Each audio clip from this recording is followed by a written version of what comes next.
Welcome, everybody, to a Wire2Wire Sports Podcast, episode 153.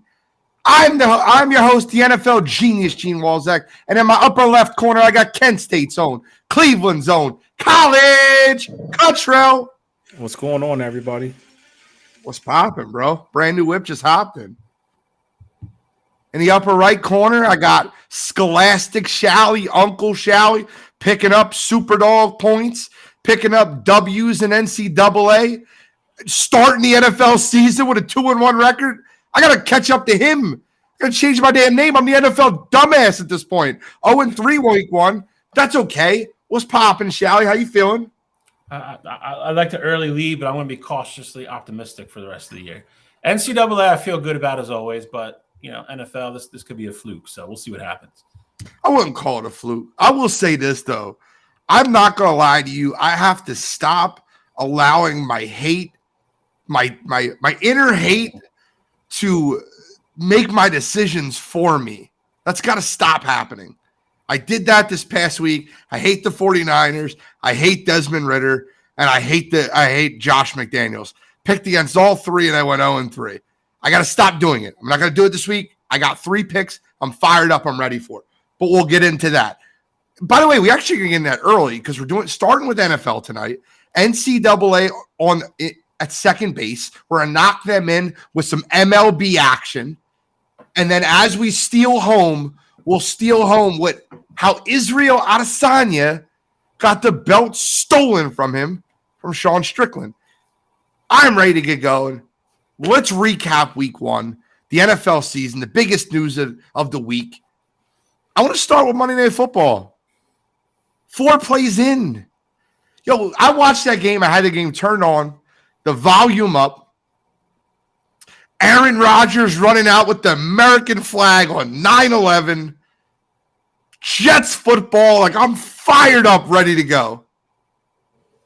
4 plays in. And Cottrell called it right away. Cottrell's in our chat. Like, that looked like an Achilles pop. I'm like, Jesus, do it. It didn't even look like anything happened. He's like, yeah, it just looked like an Achilles pop. I'm like, okay. I watched a couple replays, went on Twitter.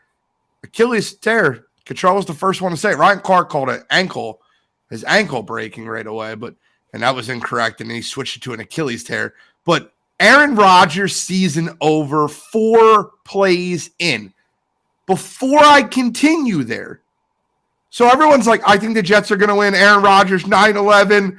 Let's go. Aaron Rodgers goes out of the game. The Bills are going to win. The Jets stink. It's Zach Wilson. And then everything that you expect to happen doesn't happen. And the Jets win the football game on a punt return for the ages. I'm not crying. You're crying. It's dusty in here. That Hard Knocks story came to life. It was awesome to watch. Cottrell, your thoughts? So, I mean, just, initial reaction to the Aaron Rodgers thing. I thought Achilles right away just because of how he went down. It seemed like he realized that he was hurt, but at the same time, it wasn't one of those things where he was like right there in excruciating pain. But the way he stood back up and then went immediately right back to the ground, to me, it just seemed like he knew it was something serious and he knew he couldn't keep playing.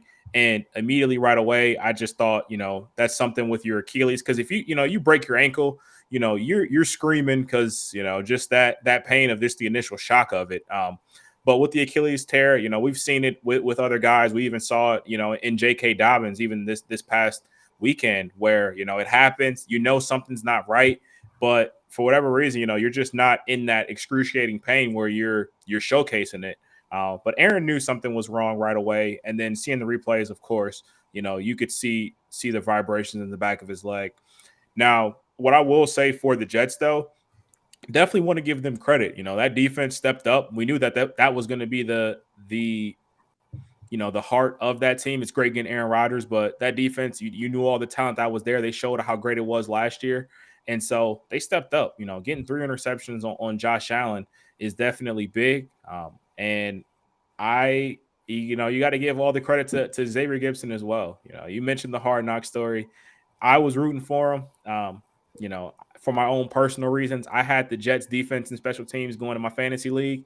It's about 3 points down, right before that touchdown happened. And, that also the win. So I was pretty happy about it. But that Jets team is very resilient. And I think a lot of that is just, really spearheaded by Robert Saleh and those guys just believing in him, believing in that philosophy of next man up.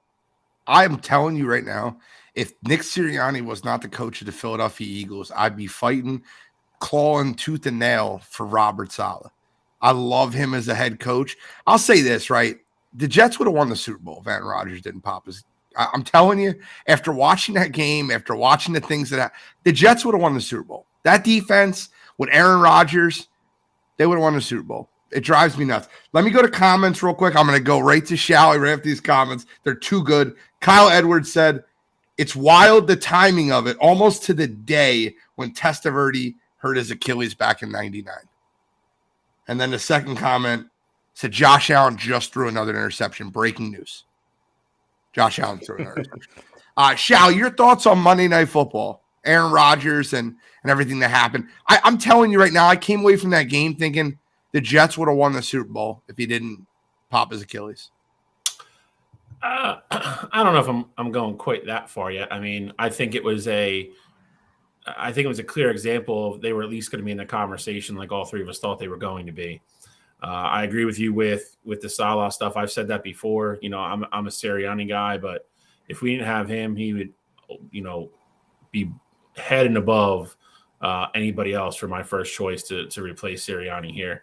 And I think it's a testament to that team, the players, the coaches, the locker room that, they rallied around that and went out and beat a good football team.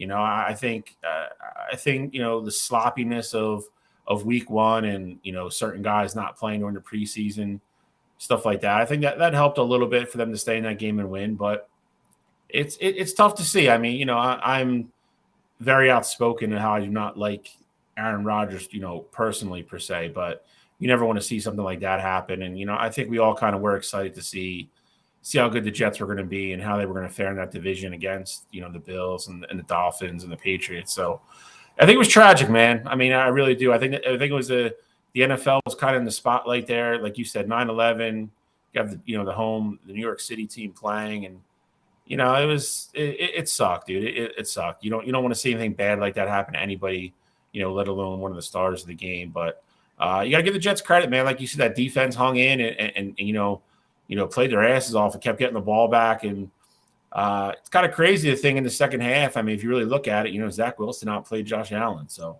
that's kind of a crazy headline in its own. Josh Allen as a whole looked awful. There's a reason I didn't have him in my top 5. There's a reason that he's falling further and further back. Josh Allen looks terrible, man. No Brian Dable, and this guy is just – it's not the – and Bose just puts in the chat, he goes, the Madden curse. It's not the Madden curse. He did this last year. I'm sorry. The Bills are just talented. They're very good. Josh Allen's ultra talented. And someone made a comparison, and I kind of want to just say it out loud. Josh Allen is Carson Wentz without the ACL injury. It could be. Terrible decisions. Terrible decision making. I don't know if he's just mentally fragile, if he thinks he can make every play. I don't know what it is. There's so many comments coming in, guys. I appreciate the comments. Let me read a few. John Gonzalez. Rodgers suffered a calf. He said thigh. It's a calf injury. Calf injury on that leg in training camp. His leg was already weak. Same thing happened to Kevin Durant. Had a calf injury, came back towards Achilles tendon. John Suggs. I mean, I hope the Titans bounce back. They're missing 4 main stars probably this weekend. Jory said they will. They will bounce back. Brandon Bozak, my man Bose said Bills are done. I mean, I don't think they're done. I mean, I think in a weird way they lost the game, but maybe lived to fight another day. I mean, I don't think you can realistically think the Jets are, across the board going to outplay Buffalo the rest of the season with no Aaron Rodgers. I think that's a tall task for Zach Wilson. I'm not saying it can't be done, but none of the three of us had Buffalo in the playoffs, assuming Aaron Rodgers is playing. I just don't think it's as cut as dry now. I think It's not cut and dry. You're right. But you brought up you're doing your thing, bro. You're doing Shally is on the segue right now. He said, I don't see the Jets outplaying them with Zach Wilson. Do you know a team that will outplay them with that? Will outplay Buffalo this year? No doubt in my mind. If Tua Tagovailoa stays healthy, the Miami Dolphins showed it Sunday. Let's talk about the game of the week. The Dolphins Chargers. That game, I watched that game in Universal Studio around a ton of Dolphins fans. I mean, they were going nuts. The most diehard Dolphins fans I ever met in my life, outside my man Danny Dempsey. These guys were going bonkers. That game was awesome. Cheetah was off the chart. Tua was throwing the ball all around the yard, and Austin Eckler had a field day. The Chargers ran for like 235 yards on the ground. That game did not lack offense. Might have lacked a little defense. Did not lack offense. Dolphins, Chargers, game of the week. And Danny's already in the comments saying my apology letter to Tua has been started. Dolphins, Chargers, first reaction, Shally. Those were the only two offenses that didn't look like it was week one to me. If you went across the board, I think a lot of quarterbacks looked very rusty, and a lot of the offenses were sloppy and not sharp. The Chargers and the Dolphins looked like they were in midseason form. You got to give it to Tua. Had a great game. Like you said, chucked the ball all over God's creation. Austin Eckler and just looked like he was running for money, and he is. And it was a great game. I mean, if it was entertaining and scoring is your thing, and you don't care about defense too much, that was definitely the highlight of the weekend. But a lot of skilled players on both offenses, and they all showed up and played well. Cottrell, questions about Tua. Do you think that the Dolphins are answering those questions? Do you think Tua will remain healthy? Is this the AFC East division over? I don't want to say it's over because I actually still think the Jets have a chance in this division. I think Zach Wilson. I think Zach Wilson can, if he can manage the game and not turn the ball over. I think that Jets team will have that, and that Jets defense specifically, they'll have that team in a position to win every single week. And I think them having Breece Hall and having Dalvin Cook at running back, I get it. It was Breece Hall's first game back. They kind of treaded those tires lightly. But he had 10 carries. He had over 100 yards. Dalvin Cook had a pretty solid debut as well. I think they can rely on that running game and still find ways to win games just because the defense is going to be so good. Now, as far as the Dolphins go, I mean, their offense looked absolutely explosive. When you have Tua going for over 400 yards and you have that Miami, Dolphins, the receiving core, you had Tyreek Hill go over 200 yards and look completely unstoppable. Of course, you're going to be a force to reckon with. But, Gene, you said it already. The biggest thing is going to be, can Tua stay healthy? And, that Chargers team didn't get after Tua at all. Obviously, you have Mack and you have Bosa there, but, neither one of them or anyone else on that Chargers team recorded a sack, like Danny Dempsey said. So when other teams have that pass rush coming after you, the Patriots, they have a great pass rush, It could be that Lane Johnson and Mailata just didn't have the reps in the preseason. They're just kind of getting their legs under them and things like that. But they were getting after that Eagles offensive line, who's, considered the best among everyone in the league, pretty much, across the board.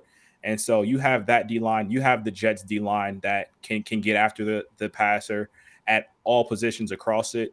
And then, the Bills D-line, once Von Miller gets back as well, I think those are questions that are going to start to be there when they start going up against those teams, let alone, the entire league, but just their own division. So the biggest question mark is, can Tua stay healthy?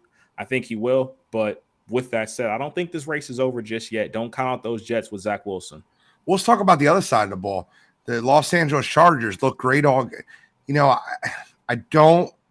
not trying to paint this narrative, but the narrative is there. And if I'm not going to say it, I don't know why it's not being said more. Another opportunity, Justin Herbert, over 2 minutes left, only needed a field goal. Sack, terrible pass, sack, game over. I feel like it's becoming a trend with Justin Herbert to not deliver when the moment is bright. You're laughing. Am I wrong? It's another time in another game. Well, last time we seen Justin Herbert on the field, what did he do? Last time we seen him on the field before week 1, what did he do? They lost because of Justin Herbert Sunday. It's not. It wasn't a 600 yards. It wasn't a 600 total yards of offense that the defense let out. It wasn't that. Like, come on. It's the half the narrative, bro. Like, you make it sound like it was a 10-10 game and Justin Herbert shit the bed. He put up 34 points. They got 2 through for 460 yards. Paint the whole narrative, bro. I wasn't finished. You were drafting him. I wouldn't explain. Jesus Look, Christ. At the end of the day, he didn't put up 35 points. The team put up 35 points. But at the end of the day, they had the ball. 4 points did he let up? They had the ball with 2 minutes to go in the game, only needing a field goal, only needing to get in the field goal range, and he looked terrible.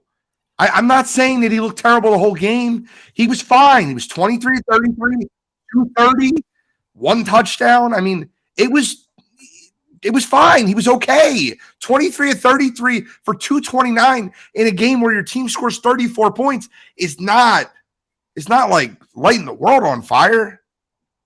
Yes, he's the quarterback of the team. They scored 34 points.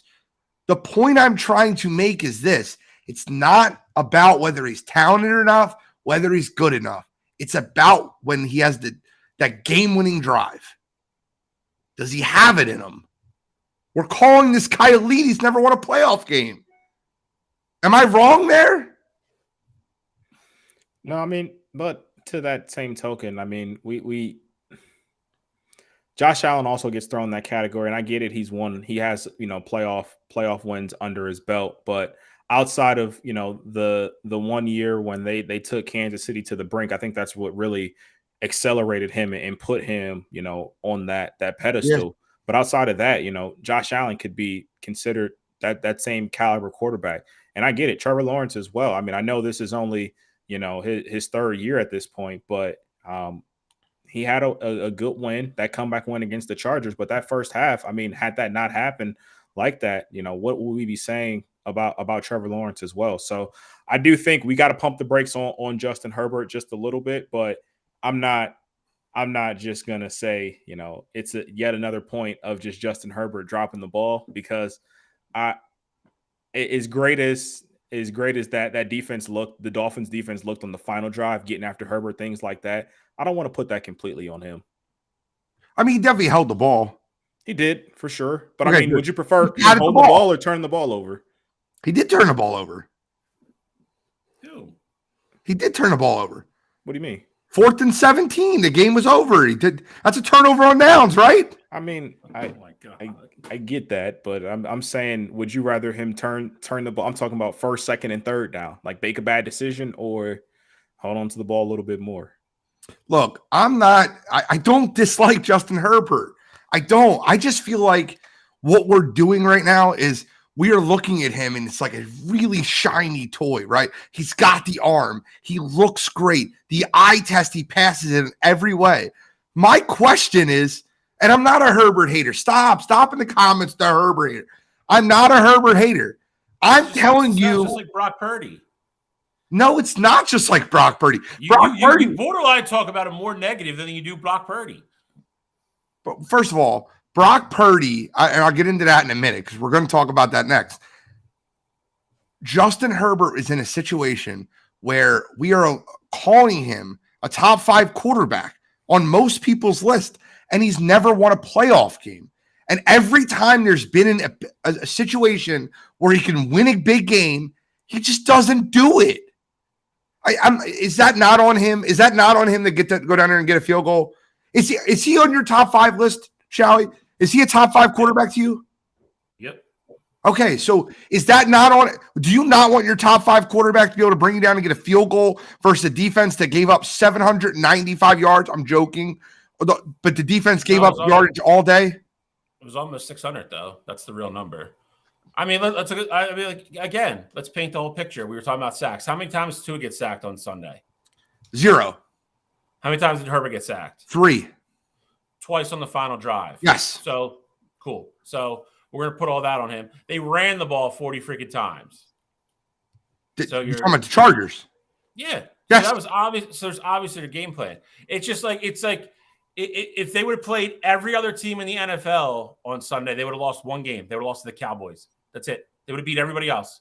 Like like the fact that we're coming on, like if you would have came on here and just be like obliterated or the Chargers defense, I would have been all for that. The fact that you come in here after a team gives up 600 yards of total offense and just gets ripped apart, and you go and then you turn around and go, the quarterback didn't have a good last drive, and that's your focal point of where the game went wrong for the Chargers on Sunday. When they got the ball down 2 points, did you think they were going to win the game? I thought they had a chance, like anybody else. What quarterback's perfect? What quarterback's perfect? No quarterback's perfect. No quarterback's perfect. But just can you point to the times where Justin Herbert has won those games? Can you give me examples? I'll tell you the best example you can give me, right? The game versus the Raiders, where it seemed like every fourth down he was making the perfect play, the perfect catch was being made, and they didn't win the game. That's the best example I can come up with of Justin. And how did they lose that game? Because they couldn't stop anybody on defense. You're right. He went down in a minute. I remember that game because me and you were texting back and forth, and we were saying how incredible some of the throws were, and they scored to tie, and then the Raiders went right down the field and won the game. The dude can't play both sides. I'm not saying the dude's perfect by any means, but it's really I highly doubt that they walked into that locker room after giving up all those yards and all those points. They were like, Justin, you got to be better. Like that wasn't part of that post-game speech. Like it just wasn't. I think the other thing too is that we quite literally saw, a version of the same thing happen in a different game.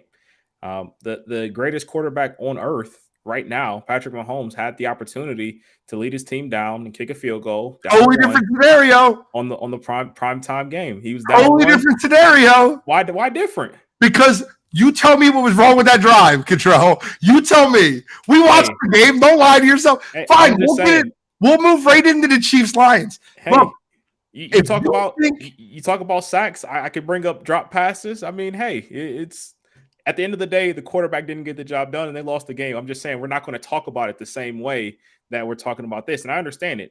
Patrick Mahomes can be afforded that luxury. He's got 2 Super Bowls, 2 MVPs.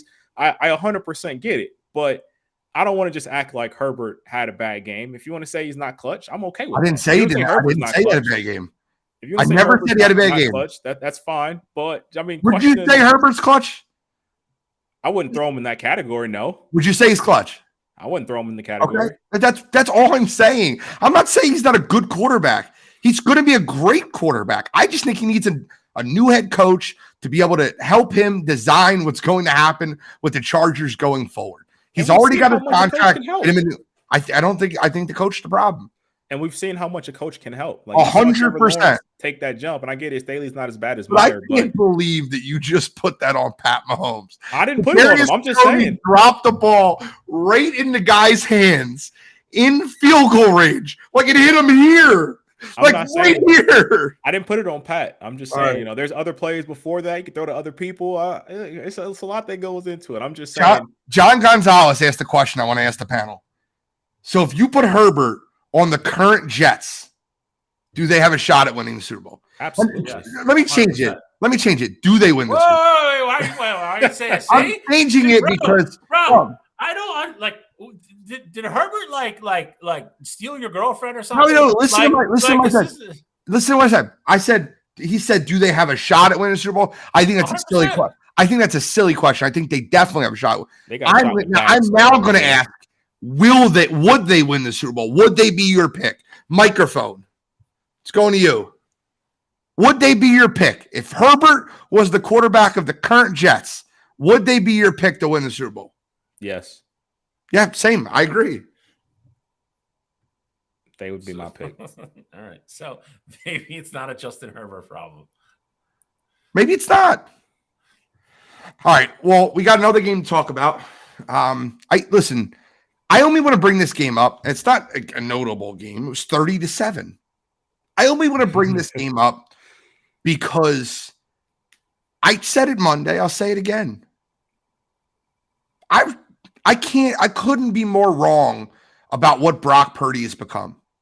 I couldn't be more wrong about what he's done. I watched him play that game, man. I'm sitting there like this Steelers defense, TJ Watt, Minka, Mike Tomlin are going to be prepared, and they're going to make him look bad. There was a play in that game. It was like, I don't know. At one point, it was like, I think it was 14-0 or 13-0. Purdy's got the ball at his own 12. The Steelers just punted again. The Steelers had the perfect play. It was like 3rd and 7. They jumped a route perfect. They were supposed to throw an out route to Deontay Johnson. Or not Deontay. To Brandon Ayuk. He turns. You can see his eyes are locked in it. You can see the safety jump. He calmly goes through his progression to the middle of the field, throws a seed to George Kittle, and it's a perfect first down pass. And I'm like, man, progression, accuracy, reading the defense. What did Kyle Shanahan do to this man? I watched, like, if you don't know where my Brock Purdy hate comes from, let me explain to you. I'll explain. I don't mind. We were on this show, and I went nuts on a prediction. And I got a TikTok video of it. I said, Iowa State's going to beat up Iowa, Brock Purdy, and I was singing his praises, and Breece Hall, and I'm like, this team is going to win. We're talking about how good the coach was, and Iowa State's going to whoop on Iowa. And I watched that game. And this guy looked so bad in that game. Iowa beat them 13-3. And Brock Purdy looked miserable, like awfully bad. And I just wrote him off. I'm like, he'll never be an NFL quarterback. That guy stinks. Well, it's proof that kids can get better, that talent can get better, and he's put the work in. I got to give him his credit. I got to apologize. Mr. Purdy, please forgive me. Mr. Brock, please forgive me. I'm sorry. And I hate saying that about a 49er because I screw the 40-winers. Screw all of them. I hope you 49er fans are listening. Yo, whiners. I can't stand the 40-winers. I almost hate the 40-winers as much as I hate the Cowboys. But I got to give them credit. Got to give them credit. Don't do that, Alex. Let me see the whole – don't Alex Elmore ask, is he ahead of Justin Fields now? No, absolutely. Don't do that to me. Don't do that to me. I'm not putting Brock Purdy ahead of him, but Justin Fields didn't look good Sunday. No, he didn't. We got to talk about that. So your biggest disappointment Sunday? Chicago. Yeah, 100%. My biggest disappointment Sunday, Chicago is definitely up there. I feel like there was another one though. There's plenty of them. The Giants could be one. You could go to Minnesota Vikings losing to Baker Mayfield at home. Knew they There's were going to Seahawks. The Seahawks. That's the one for me. Seahawks is a good one too. Seahawks to get not just losing, but getting blown out at home to Matt Stafford and screaming Burrow and the Bengals. I called that shit. I told you that the Browns were going to win that football game. I know College Cottrell always calls the Browns winning. Like the Browns are 17-0 in Cottrell's predictions. But I told you the Browns were going to win that football game. The biggest disappointment to me was this. Let me explain why it's the Bears. I know the Sea Chickens are up there. I get it. I understand the Giants laid an egg. But the biggest disappointment is the Bears for this specific reason. What's the Aaron Rodgers line when he walked out of Soldier Field for the last time? What did he say? 3 words. He said, I own you. I own you. That's what Aaron Rodgers said in Soldier Field to the crowd as he walked out of Chicago for the last time he played there. I own you. Chicago has the opportunity with Justin Fields, a DJ Moore, a new offensive tackle. They had the opportunity to say, it's our turn. I would have been more fired up for this football game going against Jordan Love than I ever been fired up for a football game. I know the city of Chicago was. And all the Bears did was let them down. The Love boat is on board. Jordan Love looked great. Aaron Jones looked great. That Packers defense looked great. But I'll tell you who didn't look great. The Chicago Bears. And I'm not blaming it on the offensive line. I'm tired of that. Justin Fields was holding the ball. I watched that game start to finish. Justin Fields was holding the football. He was not making his reads. He was not making his progressions. There's two things you can blame that on. One is Justin. 100% can happen. The second thing is, and I'll bring this up with the Philadelphia Eagles, is when you do not have an offensive coordinator that schemes players open. Philadelphia went through that this past Sunday. Brian Johnson looked terrible calling plays for Philadelphia. Shane Steichen's already missed. When you don't have an offensive coordinator that's scheming plays open, like this is where the ball should go. Brock Purdy's so successful because Kyle Shanahan's creating a scheme like the ball goes here, and if they're not there, the ball goes here. Does Justin have that? So is it the offense coordinator? Is it Justin? I'm blaming Justin. Fields is too good not to be able to look at a defense and say, this is what I can do with this. But I will say this. I do not think Chicago has given him the right people around him. I hate Matt Eberflus. I hated the hire when it happened. Can't stand it. And by the way, just for shits and giggles, I don't know off the top of my head. I'm looking it up right now. Who's the Bears offense coordinator? I got it right now. I just picked it up. No clue. Any idea, Shelly? No. It's Luke Getzey. No, that guy. I just feel like that the Bears were the biggest disappointment Sunday. The Seahawks are there, right? The Rams beat them with Puka, my guy Puka from BYU that went nuts on me. I lost a bet because of that guy too. I remember that. Puka and a slew of defenders from the 6th round or later. Give the Rams their credit. But Seattle looked terrible. Yeah, I mean, I think with Chicago, Chicago specifically, yeah, a lot of blame has to be on Justin. I said before the year, this would be the year of no excuses for him. I 100% agree with you, though. I don't think Eberflus is the guy to help his progression. But that doesn't change anything. Like you said, he's way too talented, and we saw it last year with that Bears team where even when things were broken down, Justin Fields was making plays with his legs. I do think as well, just kind of looking back at the film from that game, their red zone offense was absolutely awful. You talk about not scheming guys open.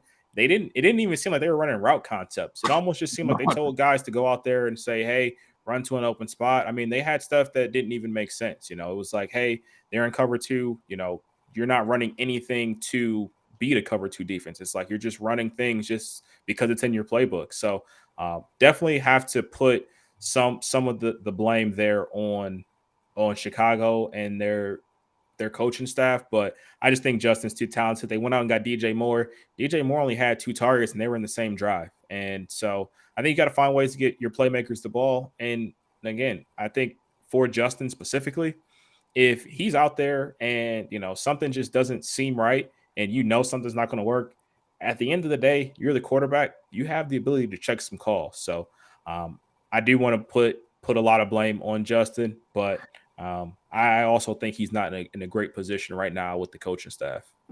You want to talk about not a great position, the coaching staff. You want to talk about the Bears. How about Chase Claypool being deactivated? That's what I was just going to say. That's embarrassing. Did you watch? All you have to do is Google Chase Claypool gave up. Just Google it. He gave up. He was not running routes. He stopped running routes. It was embarrassing to watch. Coaching is the reason players give up. But when you're Chase Claypool and you've done it on 2 different football teams, I don't know, man. I don't know. I'm not a fan. Never been one. Never will be one. Chase Claypool gave up week 1. It took him 1 week to quit, shall he? No, I was going to say the same thing. I mean, that effort is pathetic. And I don't know what he was thinking, like somebody wasn't going to notice that on film. It was embarrassing. I don't think there's any shot he plays this week. I wouldn't be surprised if they cut him. Just wild, man. I mean, he was drafted, 2nd round out of Notre Dame, had an amazing rookie season. And then I just think it all went to his head, and he hasn't been able to turn that switch off. He just thinks he's somebody when he's not, and it's not good. I mean, if you got a young, especially with a Justin Fields and the younger guys too that are on that team, the last thing you want is somebody like that in the locker room or anywhere around your offense. So I wouldn't be surprised at all if they release him. Jory said he don't want to play football for real. It's clear. Well, see ya. I cannot understand how much of a baby Chase Claypool has to be in two different situations, and in both situations just quit on his team. Like, it's just bad teammate. I don't want him on my team. I go back to the old Mike Singletary press conference. Can't play with them. Can't win with them. Like, I don't, like, you can't. And, like, that's the whole thing. Like, that press conference changed Vernon Davis's career with them. I can't. I just, he said, ECG said Chase is now a healthy scratch for this week, confirmed. Came out about an hour ago. Not surprising and definitely the wrong kind of way, but well-deserved. It's definitely well-deserved. Beginning of the end, but I will say, I mean, for Chase, I do think, in a situation, if you can't get right in Pittsburgh, when you have Mike Tomlin, who is, by literal definition, a player's coach and is going to go to bat for you, things like that. And I get it. If Chicago offered me a second-round pick for Chase Claypool, I am accepting and hanging up the phone without even thinking about it. But, if he can't get your mentality right about just going out there and getting after and things like that, then I don't know who is going to be able to. Like, I don't know what team would be like, hey, we need a receiver. Let's go out and get Chase Claypool. And I think I can coach it out of him to not be selfish. Like, I just don't know what he's thinking there. Bro, do I need to bring out the free Justin Fields shirt again? Because I think that organization is a mess, dude. I really do. The McCaskey family, I just think it's a mess. The Eberflus hire was one of the most confusing ones I've ever seen. It had Brian Flores. That job had Brian Flores written all over it. It did. I don't know why the direction they went was so confusing. I don't know. I don't want to go too far into this, but I need to bring out the free Justin Field shirt. Free him. Let's get him out of that situation. Next, let me ask you guys a question. We want to talk about the Sea Chickens, the Seahawks, I'm kidding, and the Rams and that situation to happen with Matt Stafford balling out with Puka. We could do that. Who is a bigger disappointment week one than the New York Giants? The New York Giants got a 40-burger laid on them on Sunday Night Football by a division rival in their house. And it's so poetic that Daniel Jones just got a $40 million contract and got beat by 40 points. I'm so happy the Giants paid him. I am so happy the Giants paid Daniel Jones. I know it's not all on Daniel Jones. I'm not like pretending. The Cowboys defense is going to be incredible. I told you they're a top 3 defense going into the season. They're a top 3 defense, guys. They might be number 1. They might be number 2. They're a top 3 defense in all football. But to come out week one and look like that.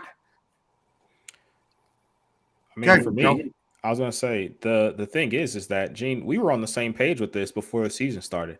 I said that I thought the Giants were going to be 8-9 at best, and I thought that was going to be a 5-12, 6-11 football team. So they went out there and showed me that that's exactly what they're going to be this year. Like, I hate to have overreactions week one, but that basically just confirmed exactly what I had already thought. They went out and got Darren Waller, who I think is a great pickup for them, but he's already having issues with his hamstring that is shocker. It's not right. So that's one less weapon that you have. And then you have Saquon Barkley, and you don't even find ways to get him the ball in the pass game. That's clearly your best athlete out there on the field. And I get it. The game got out of hand over pretty quickly. But you still got to find ways to get Saquon Barkley the ball. And, if you're not going through Saquon, then you're going to have a completely awful season. Now, I do get as well that, they had some interceptions that didn't go their way. I do think that Giants defense will be better than, you see 40-0, you think, man, that defense, they did absolutely horrible. I think that the Giants defense will be the strong point of this team. But yeah, I don't see it being a good year for those Giants. So for me, that's really why they weren't as high on my list of disappointments, because I thought, Cowboys should win this game pretty handily. I will say this, though, that Daniel Jones took 7 sacks, threw 2 interceptions, lost 2 fumbles, and had a QBR of 8. Sounds about right. Oh my God. I think it'd be the Giants. I think it's so bad. You just literally walk in and be like, we just forget this happened. Like, there's no positives you're going to get out of it. There's nothing to dwell on. You burn the tape, and try to regroup. I mean, it was that god awful. Daniel Jones wasn't good. Line wasn't good. The defense wasn't good. Saquon really wasn't good.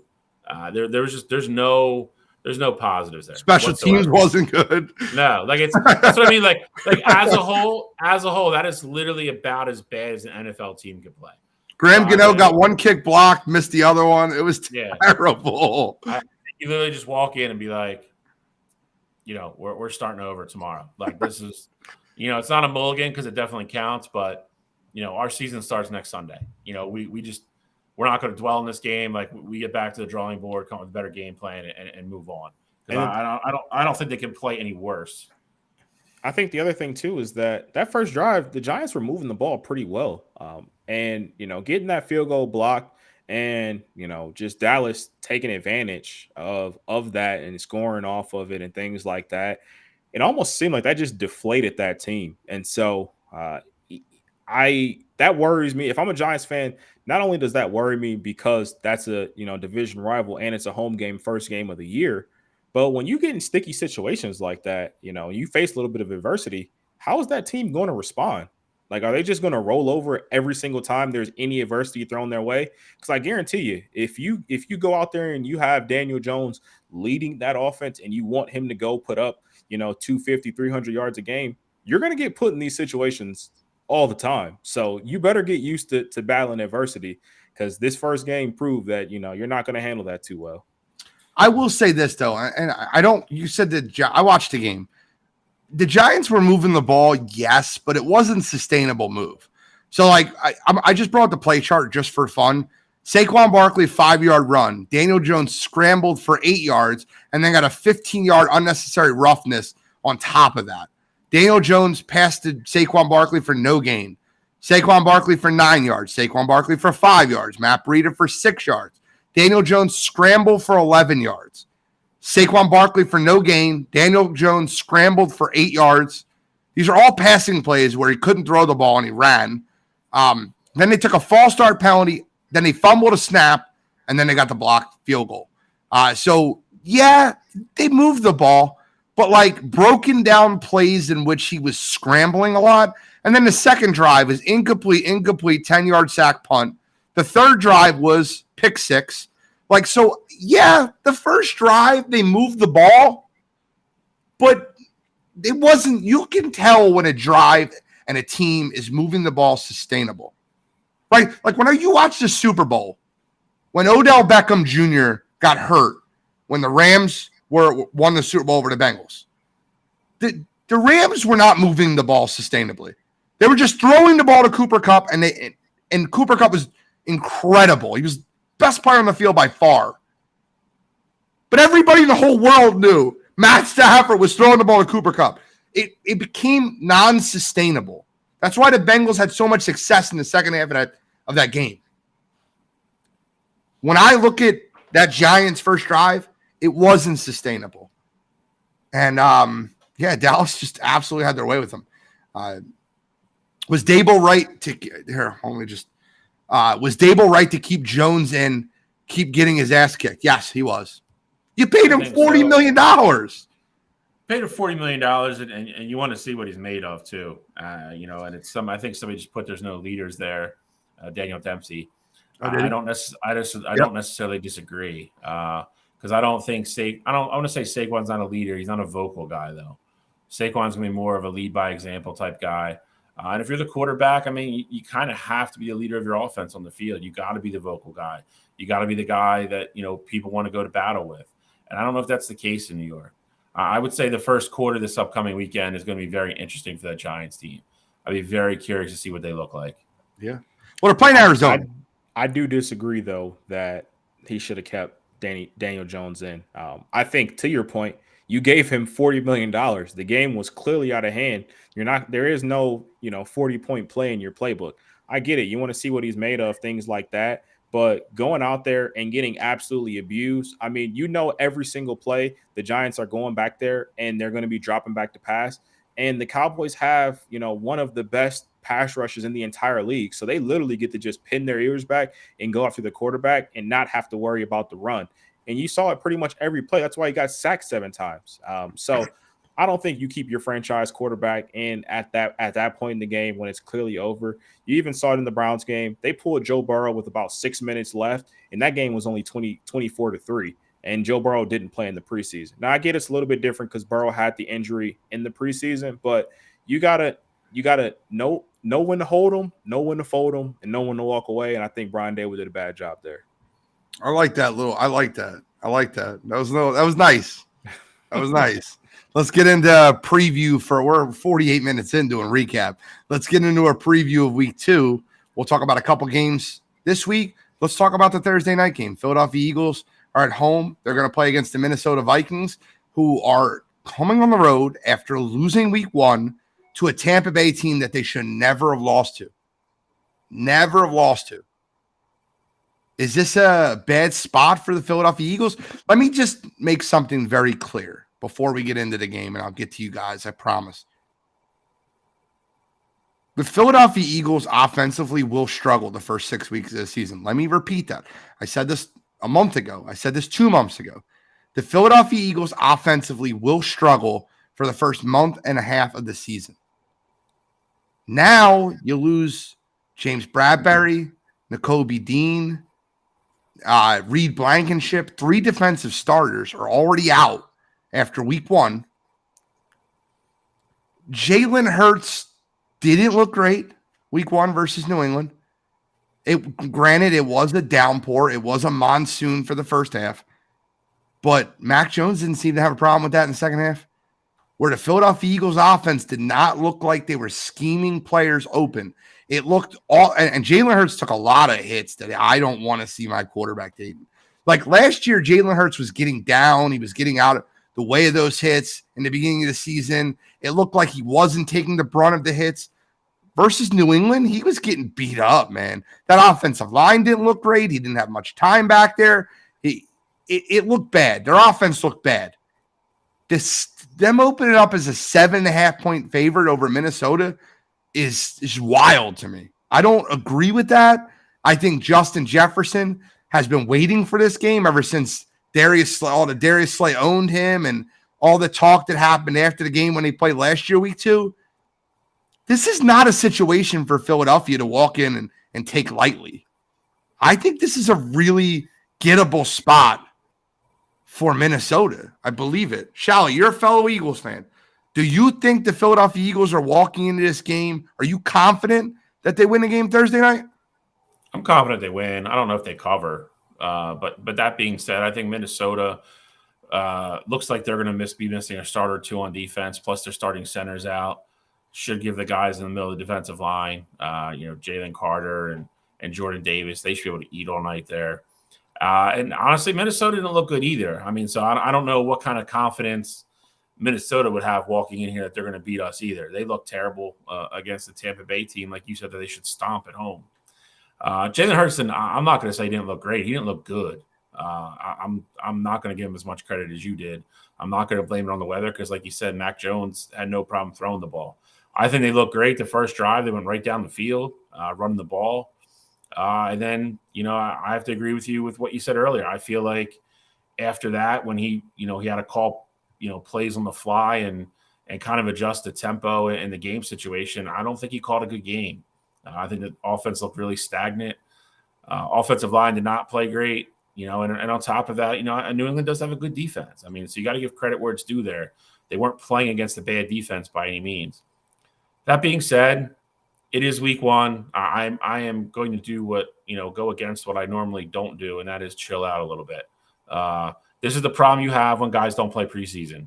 I don't care what anybody says in any sport, no matter what it is. Preseason is not the same speed as regular season. It's not the same intensity. Guys, get tired halfway through the game because they're really not in game shape yet. I think Minnesota will look better. Don't get me wrong, but I think the Eagles will look better as well. Short week going on the road, after, a really bad Tampa Bay loss. I don't think that's conducive for Minnesota to come down here and win. I think that the Minnesota Vikings didn't look that bad offensively outside of Kirk Cousins' turnovers. He threw an interception and he had 2 fumbles. They moved the ball fine. They had 400 yards of offense. I get it, but I mean, again, you're playing against the Eagles defense. Tampa Bay still has a very good defense. It's going to be the strength of their team this year. Agreed. And they, kind of let Jettis have his and kind of, played a lot of bend and don't break it all type defense, everywhere else, and it worked. But again, Kirk Cousins doesn't have a good track record here. I feel weird about the Josh Jobe, Jordan Addison matchup that we're going to see for the Philadelphia Eagles. Like, I think Slay and Jefferson with a little safety help, I believe that Slay will be fine, but Jobe versus Addison is where I feel like we're really missing it. And I don't think they'll move Avonte Maddox to the outside for this game. He's a primary slot corner. Cottrell, what are your thoughts on the game? How do you see it going? I mean, I think the biggest thing for the Eagles right now is, them not playing in preseason. I think the offensive line being the struggle was probably the most, I don't want to say concerning, but I would say most unexpected thing, just because of how dominant they have been and just that level that you expect them to play at. And I do think they are going to be much better this game. I think they got a game to get their feet under them, things like that. And I also think, the Patriots have a good pass rush. They have a better pass rush than what Minnesota does. And so I think offensively, the Eagles will be fine. And I think defensively, the only place where, you don't have that depth really is linebacker. I do think losing to Kobe Dean is going to be a big blow. But the nice thing is that, Minnesota doesn't have a rushing attack or anything like that. I mean, Alexander Madison isn't a guy that's going to scare you. So I think you can get away with missed assignments at linebacker more this game than you could in other games. Obviously, you don't want that in any game, but I think this is the one game where you kind of get away with that because Minnesota isn't going to be, a heavy rushing team.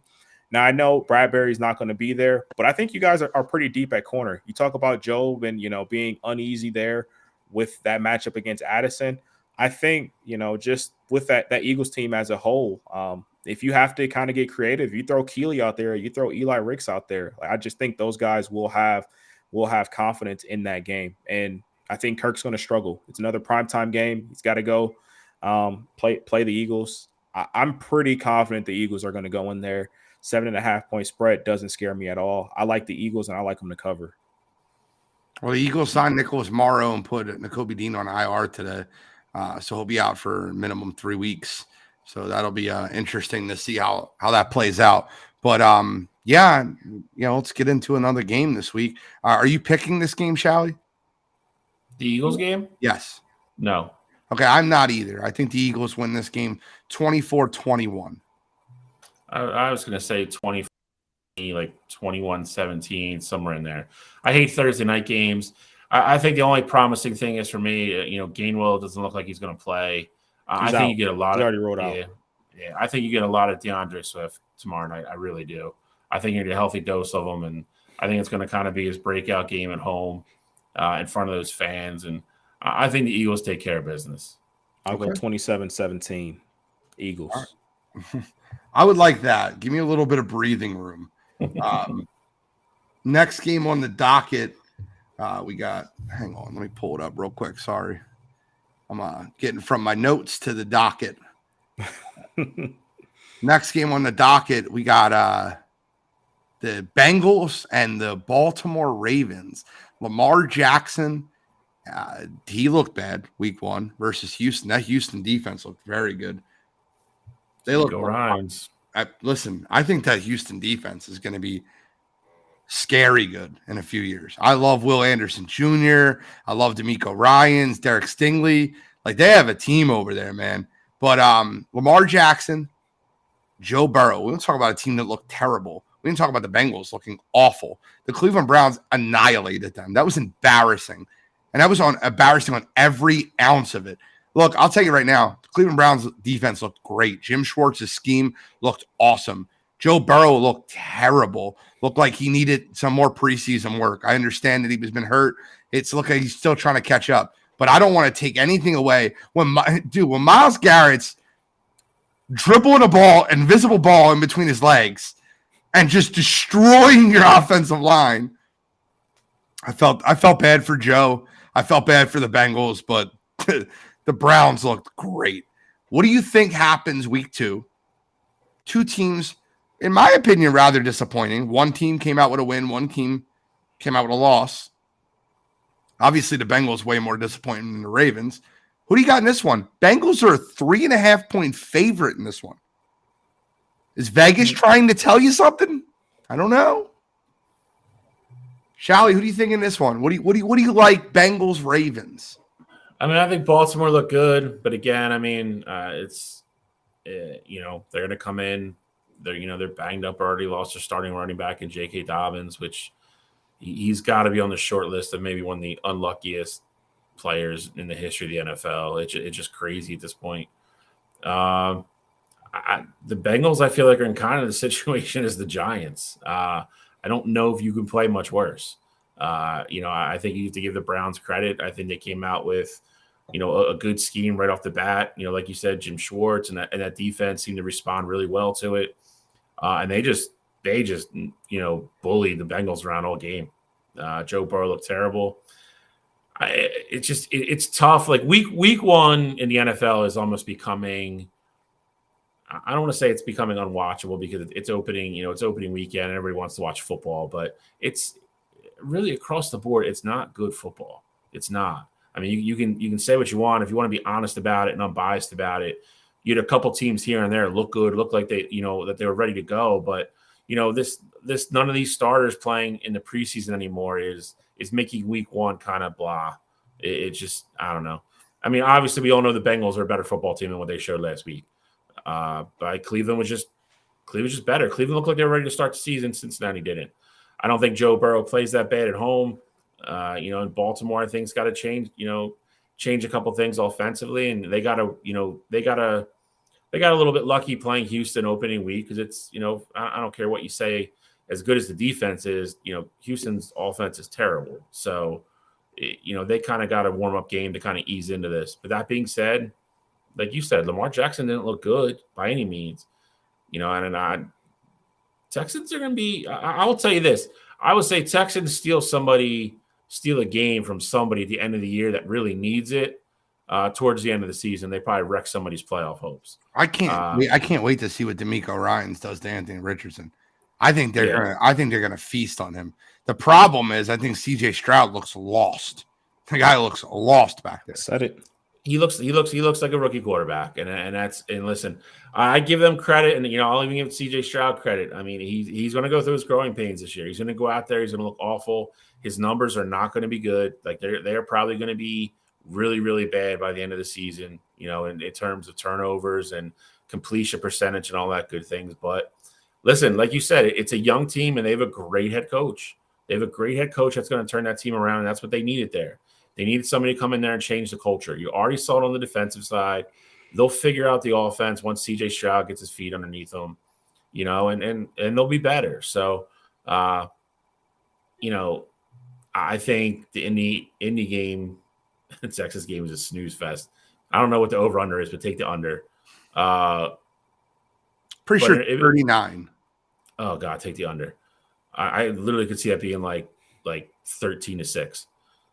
It is, but back to your original question, I'm going to go Bengals. I can't see them playing that way 2 weeks in a row. They're too good, and they have too many good players on their team. I think they got their wake up call. They come out hungry at home, first home game.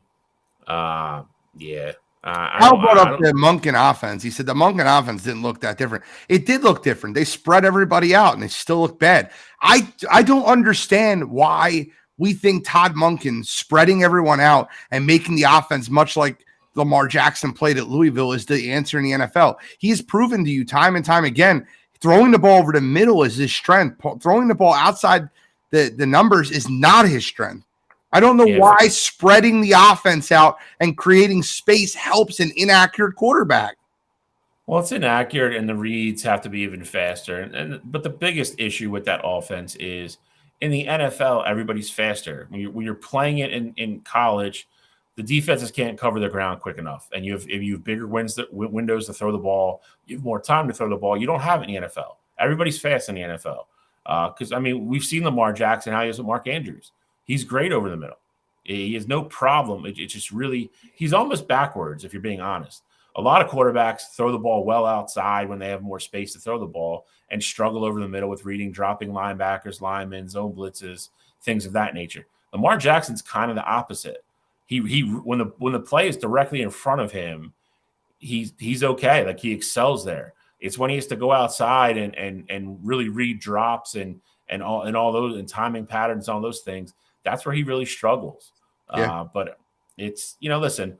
They were banged up on the outside too. They haven't played together. That was the first time any of them have played together with Zay and Odell and all that. But it's people got to get their timing down. And again, it kind of goes back to my week one comment. Like you're not really going to know what any of these teams are until like week 3 when they have a bunch of reps underneath them, game speed, and then I think you start seeing the good teams play well, and we'll kind of go back to normal where we thought we were going to be.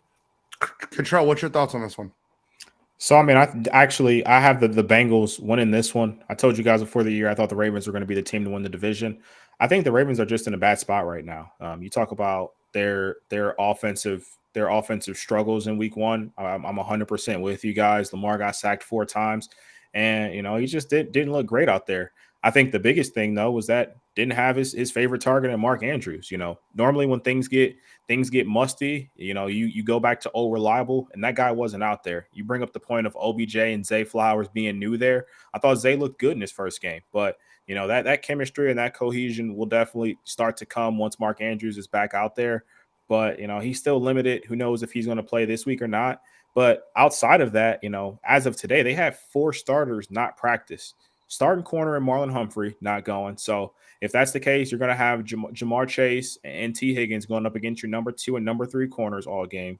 Your starting left tackle, Ronnie Stanley, didn't practice today. Starting center, Tyler Linderbaum, didn't practice. And your starting safety, Marcus Williams, didn't practice. Those are 4 guys who have been Pro Bowlers or all-pro caliber players in the past, not playing. So I think the Bengals will want to rebound, and I think they will. They go home, they make a statement win, and I think they take care of business.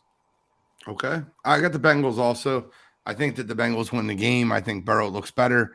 I think Chase and Higgins look better. Higgins was held to a goose egg. I think 0 catches versus Cleveland. Not many people got offers that Cleveland defense this past week. I think that the Bengals offense looks much better this week. I think the Bengals still win here. Next on the docket is the Prince versus the King.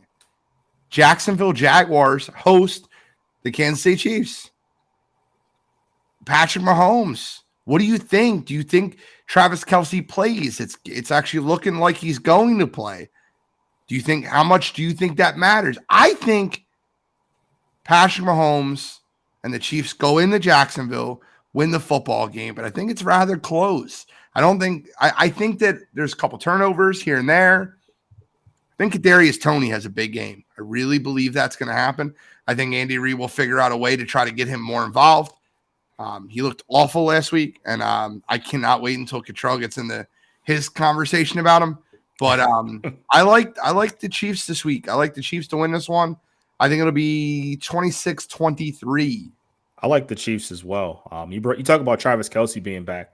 I think the biggest part, and I know their defense didn't look bad against the Lions at all, but I think a big part be Chris Jones being back. I don't just mean production-wise. Obviously, he's one of, if not the best interior defensive lineman. Aaron Donald's healthy, so I'm gonna say he's second right now. But just that presence being back there, being back with those guys, I think that's gonna give them a lot of motivation, and he's gonna bring just another added element to that team. On the offensive end, I do think Travis Kelce will be a big help for them. Even if he is on limited snap counts, things like that. You saw that, for lack of better terms, Patrick Mahomes looked uncomfortable on certain third downs and things like that. Not just because he couldn't read anything, but dropping back, throwing to Kadarius Toney, and having him drop those passes. If Travis Kelce is playing in those games, I don't even think Patrick Mahomes looks at Kadarius Toney's way, with the game on the line and things like that. So I definitely think it will be a big help. And I think the Chiefs know that if they start off the season 0-2, then they have a lot of ground to make up, because the past 5 years, the playoffs have ran through Arrowhead. So they're never going to be in any doubt of not making the playoffs of anything like that. But you lose 2 in a row to start off the year, especially lose to a team in Jacksonville who we all think is going to win their division going away and could potentially challenge you for that number 1 seed. I think they go in there with that chip on their shoulder, and they have to take care of business, and so they will. Shai, what do you think? I agree with Tom Gallo. I think the Jags hold serve at home. I think it's a close game. I think Jags pull it out. I think Kelce probably plays. I think he's definitely on a snap count. I don't think he's 100%. I don't think he's even close to it. I think they're going to panic mode a little bit because they lost last week without him. I agree. Chris Jones coming back is obviously a huge addition, but he's not in game shape either. He's going to be on a snap count. He obviously helps because he's that damn good. If he steps foot on a football field, he's probably the best player in the field. But I think Jacksonville plays well at home. I think they looked good last week. Defense, I think, needs to tighten up a couple things. But, they went into Indy against a good Indy team and put up 31 points. And I think they're going to be able to move the ball against Kansas City. Even Alvin Ridley looked great. Correct. That drop pass that turned into an interception. A good Indy team? A good Indy defense, I said. Oh, okay. Even with Chris Jones on the field, Calvin Ridley. I think Trevor's gonna be able to throw the ball against Kansas City. I really do. I think that secondary is not nothing's going to instill any kind of confidence in you if you're a Chiefs fan. I think Mahomes will play better. I do 100% agree with Gene. I've been saying this all week. People look at me like I got 3 eyeballs. I think Tony has a good game. I don't think Andy Reid's going to desert him and kind of let him, take half the field away from a defense. I think they go to him and they go to him early, let him get a couple catches, make a play, get him into the game, get his confidence up. And I think it helps Mahomes as well. I think it's a really good game. I think it's a good game between 2 teams that are probably most likely in your Final Four in the AFC, in my opinion anyway. But I think Jacksonville gets it done at home. I think they squeak one out. All right, let's get into pick 'em, boys. We got a fun slate of pick 'em. We got to get an NCAA. We got some UFC action. Now, granted, we went a little deep on NFL this week. Oh God, did you have to throw that up? I was having a good show until you threw that shit up, Cottrell. Now, but luckily we have a very light slate of college football games. And if you want the more in-depth view on college football, you got to tune in to Coast to Coast. That show is absolutely on fire. Black Elmore is the better version of me. And then you still got Scholastic Shally and College Cottrell. So it's a fun show. Tune in Saturday. But let's get into our NFL picks. Okay, by the way, because I've held the trophy as long as I've held it, I'm still keeping the order.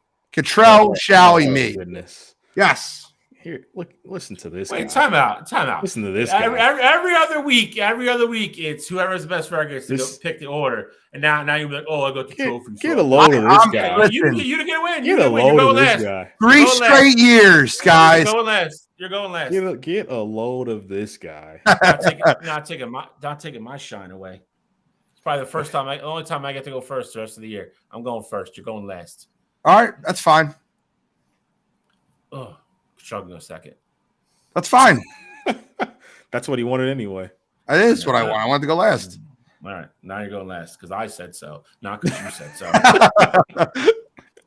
I like that. I ain't gonna lie. All right, I'm gonna start with Cottrell's Cleveland Browns -2.5 at Pittsburgh. Gotta like what you saw if you're a Browns fan. I don't want jinx people in Cleveland. I hate the state, but I'm not gonna jinx it. But I think they look great. I think Pittsburgh looked out of whack. It doesn't look like Deontay Johnson's going to play. Kenny Pickett did not look good. Some rumors going around he was playing with concussion possibly in the second half. That being said, I think Cleveland's defense is too much. I like their offense. They're going to be able to run the ball against that Pittsburgh defense. Nick Chubb and company. Deshaun Watson, I think, has a little, just going to take baby steps, every other week, or not every other week, each and every week. So I like Cleveland. They only got to win by a field goal. I think that's kind of what it is. I think it's a field goal type of game.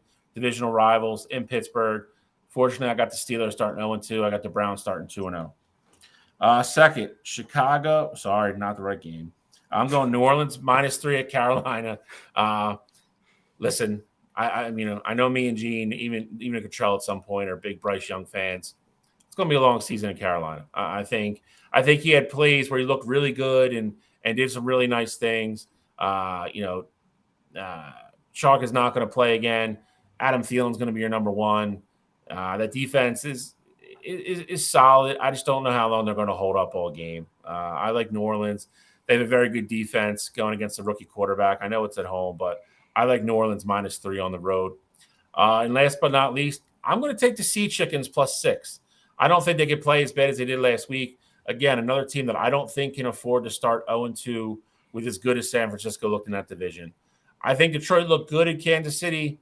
I also think Kansas City let them off the hook a little bit with the drops, the penalties, and things of that nature. I'm not going to, I love Dan Campbell. I love the Lions. I also don't think they played as good a game as a lot of people are giving them credit for in Kansas City. I think Kansas City had a little bit of hand in them losing that game. So I'm going to go Seahawks +6. I think Detroit still ultimately wins the game. I just think it's a lot closer than that. I think it's within 3 or 4 points. So those are my 3 picks for the week. So, Charlie, the one thing I like about the Seahawks pick, and I almost picked them, is the things that Seattle does well is what Detroit's going to try to do. The cornerback tandem that they have is easily good enough to slow down Amon-Ra St. Brown and that Lions receiving group. The Lions to win this game, they're going to have to run the football a lot. And I think that's what they're going to need to do. And on the other side of the ball, the Lions corners, the secondaries, they struggle on their defense. Their front seven's the best part of it. And I think that the Seahawks have some matchup advantages there. So I understand that pick a lot. Cottrell, let me hear him. All right. So this week for me, there was a number that I absolutely loved across the board. 39.5. I love the number. Every matchup pretty much where I saw it. So first game I got Jets at Cowboys. Give me the under 39.5. I love the under there. I think Dallas is going to take care of business. They're going to win the football game, but the spread's at 9.5. Now, I think that Jets defense is so good, they're going to still have Dak struggling. And I know the Cowboys scored 40 points last week, but a lot of that wasn't because of Dak. Dak had just a regular, pedestrian game. And I think you're going to see more of that this week. The Jets aren't going to just give up, points in special teams and give up points on offense. So I think this is going to be a lower scoring game. I think the Cowboys have control and they ultimately win. But I could easily see that game being one of those 20-13 caliber, kind of games. So love the under there. Second pick, Browns at Steelers. Give me the under 39.5. You saw how dominant the Browns defense was last week. You saw them take care of business against Joe Burrow and that Cincinnati Bengals offense. The Steelers don't have Deontay Johnson this week. You saw how Kenny Pickett struggled last week against the pass rush of the San Francisco 49ers. They're going to take control there. And I think for the Browns offensively, you're going to see Nick Chubb be in the mix a lot more. They're going to try and control that tempo because this is one of those AFC North gritty football games. I love the under 39.5 for the Monday night game. And then my last under, New York Giants at the Arizona Cardinals, under 39.5. The New York Giants offense stinks, and the Arizona Cardinals offense also stinks. I hate Daniel Jones this year. You got Joshua Dobbs on the other side for the Arizona Cardinals. They openly told you that they were tanking this year. I get it. They had a good performance against the Commanders team. They almost snuck one out, but that won't be one that has any fireworks. That's going to be an ugly one. 17-13, 17-10. I think your under is pretty safe in that one. Don't trust either of those offenses score more than 23 points to have you in any jeopardy of the over happening. So those are my picks of the week. Love that 39.5 number. That was entertaining. I appreciate that. 39.5. I'll remember that all week. All right, I'm going to go with over-under start, and then I'll give you 2 winners. 60% of the time when a team is a 10-point favorite, the under hits. If the dog wins, it's normally an ugly game. If the favorite wins, it's normally a blowout. I'm going to go against that trend because I really feel strongly about this one. Give me the over 47 in the Raiders at Bills game. I think Josh McDaniels has enough to move the ball and score a couple points. And I think the Buffalo Bills offense will be very, very ready to decimate that very overrated Raiders defense. I think this game is very high scoring. I could see it being 48-24. And I think they go over before the fourth quarter starts.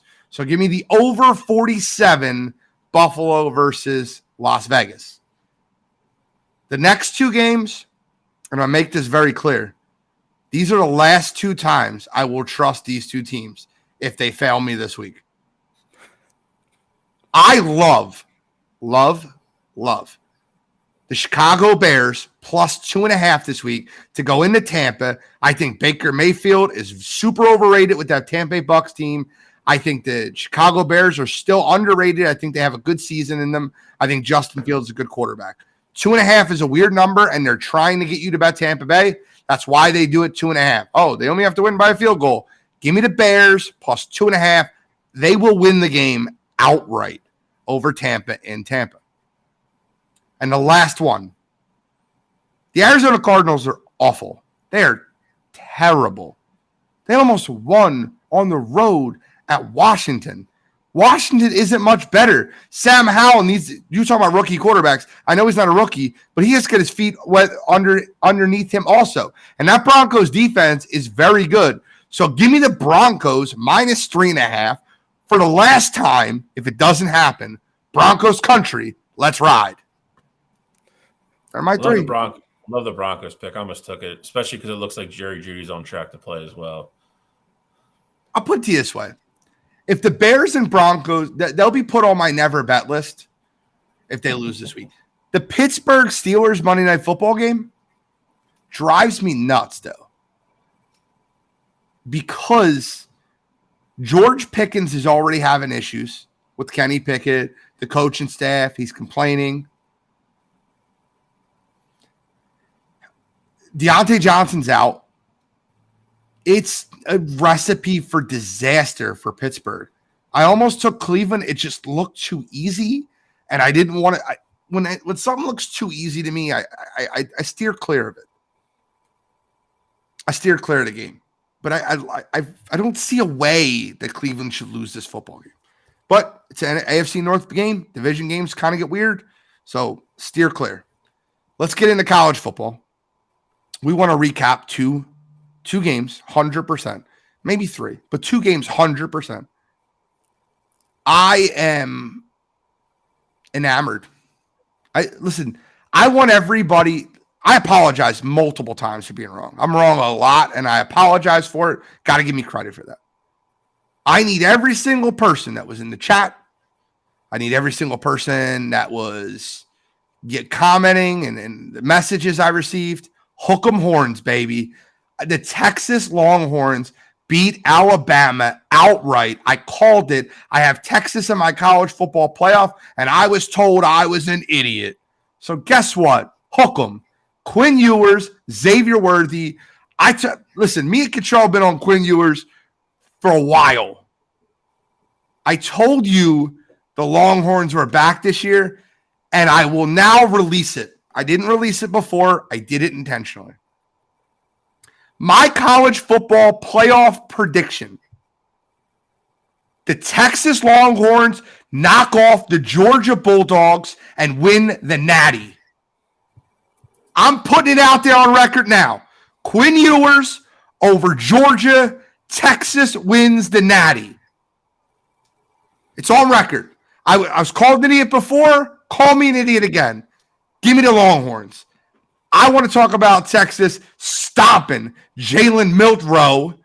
Not a good quarterback. Not a good quarterback. Not a good quarterback. I'm tired of hearing, well, it's Nick Saban. It's Tuscaloosa. Nah, dog. Quinn Ewers went in there and gave them the spanking he should have gave him last year if he didn't get hurt. Texas, baby. What were your thoughts? Kachaw, I'm going to pass the rock to you because you've equally been on the Quinn Ewers bandwagon with me. I have. How you feeling, brother? I felt really good watching that game because it was like everything that we've seen finally come to fruition.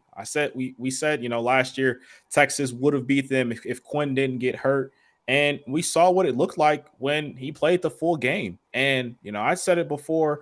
I thought Quinn Ewers is one of the best quarterback prospects in the entire country. Clearly had all the arm talent, and the talent is still there around him.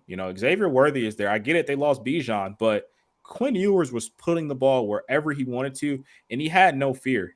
Caleb Downs, Kool-Aid McKinstry, he didn't care. Whoever it was, he was throwing the ball there, and he was putting it on a rope.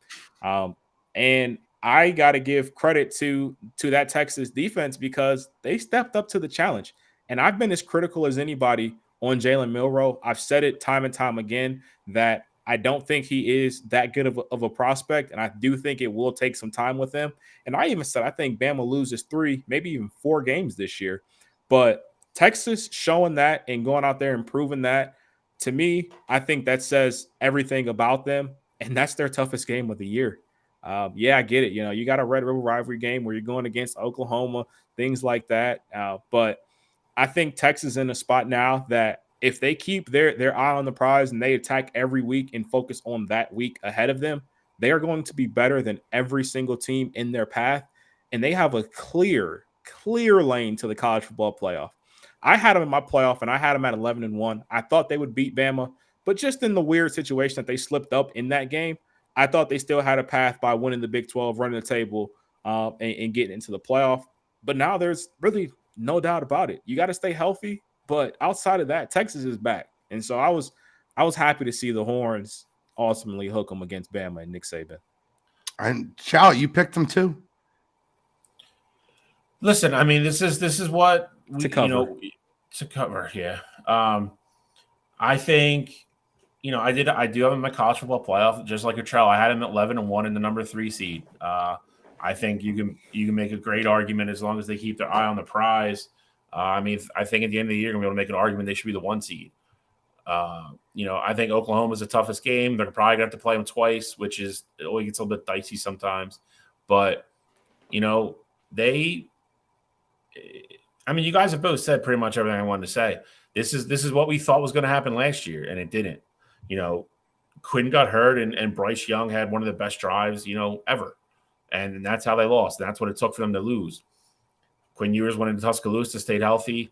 That 50-yard pass that he threw to the top of the stadium and down is I said it in the chat. It's one of the prettiest passes I've ever seen in my life. It was incredible. They look good. I mean, Alabama is exactly kind of, I think, where we all thought they were going to be this year. This is one of those weird transition years for Alabama. I think there's, starting a completely, breaking in a completely brand new quarterback, a lot of new pieces. It was just going to be a weird year for them, and I still think, they'll win a bunch of games this year. But I agree with Cottrell. I had them for 2 or 3 losses, and that's probably about where they're going to be, and I think they're really good next year. I think, you watch that game, I think you see the athleticism with Milroe, and, there's a lot of nice things he can do, but he's not a good quarterback yet. He's not. He has a lot of developing to do with staying in the pocket, keeping his eyes downfield, throwing the football, all the things that we said Bryce Young is great at. It's all the stuff he's got to learn. I think that defense is very young. I think they'll get better as the year goes. I do. But, they were just beat by a better football team. Texas is older. They have more experience. They had a chip in their shoulder because of what happened last year, and they went in Tuscaloosa and they just took it to Nick. And you got to give him credit. It's not an easy place to play. I think it's Nick Saban's 4th loss in that stadium in the last 10 years. Like, it's an incredible stat. I don't expect Alabama to fall off the face of the earth and be different. They're going to be really good next year. But this is just a weird year for them. And we all picked it right off the bat at the beginning of the year when we talked about it. It was going to be a transition year for them, and this proves it. And Texas is really damn good. It's I'm not going to go out on a limb and say they're going to beat Georgia or Michigan or Ohio State, whoever else makes it. But they're firmly in the damn conversation now. That is a good football team. Like I said, they got to stay focused. They can't get too high after this. Take care of business in the Big 12, punch your ticket, and hopefully stay healthy. That's always the big thing. Any college team is always one injury away from, to a really, we saw it last year in the Alabama game. You got to keep your stars healthy. So if they can do all that, they are firmly in that conversation about winning the national championship this year. They're that good. I have to make a confession, guys, ladies and gentlemen of the jury. I duked you guys. I got you guys. You guys didn't know it was coming. I have all along been on the Colorado bandwagon. The whole time. I was just looking for a reason to drive. I'm not doing this with you. To drive 400 miles, 6 hours and 16 minutes to Akron, Ohio, to visit my friend. It's all it was. I was looking for a reason. You guys didn't know it, and it's okay. I hid it from you guys, but I've always been a Shakur Sanders guy. Travis Hunter. Like, I've always been on the Colorado bandwagon.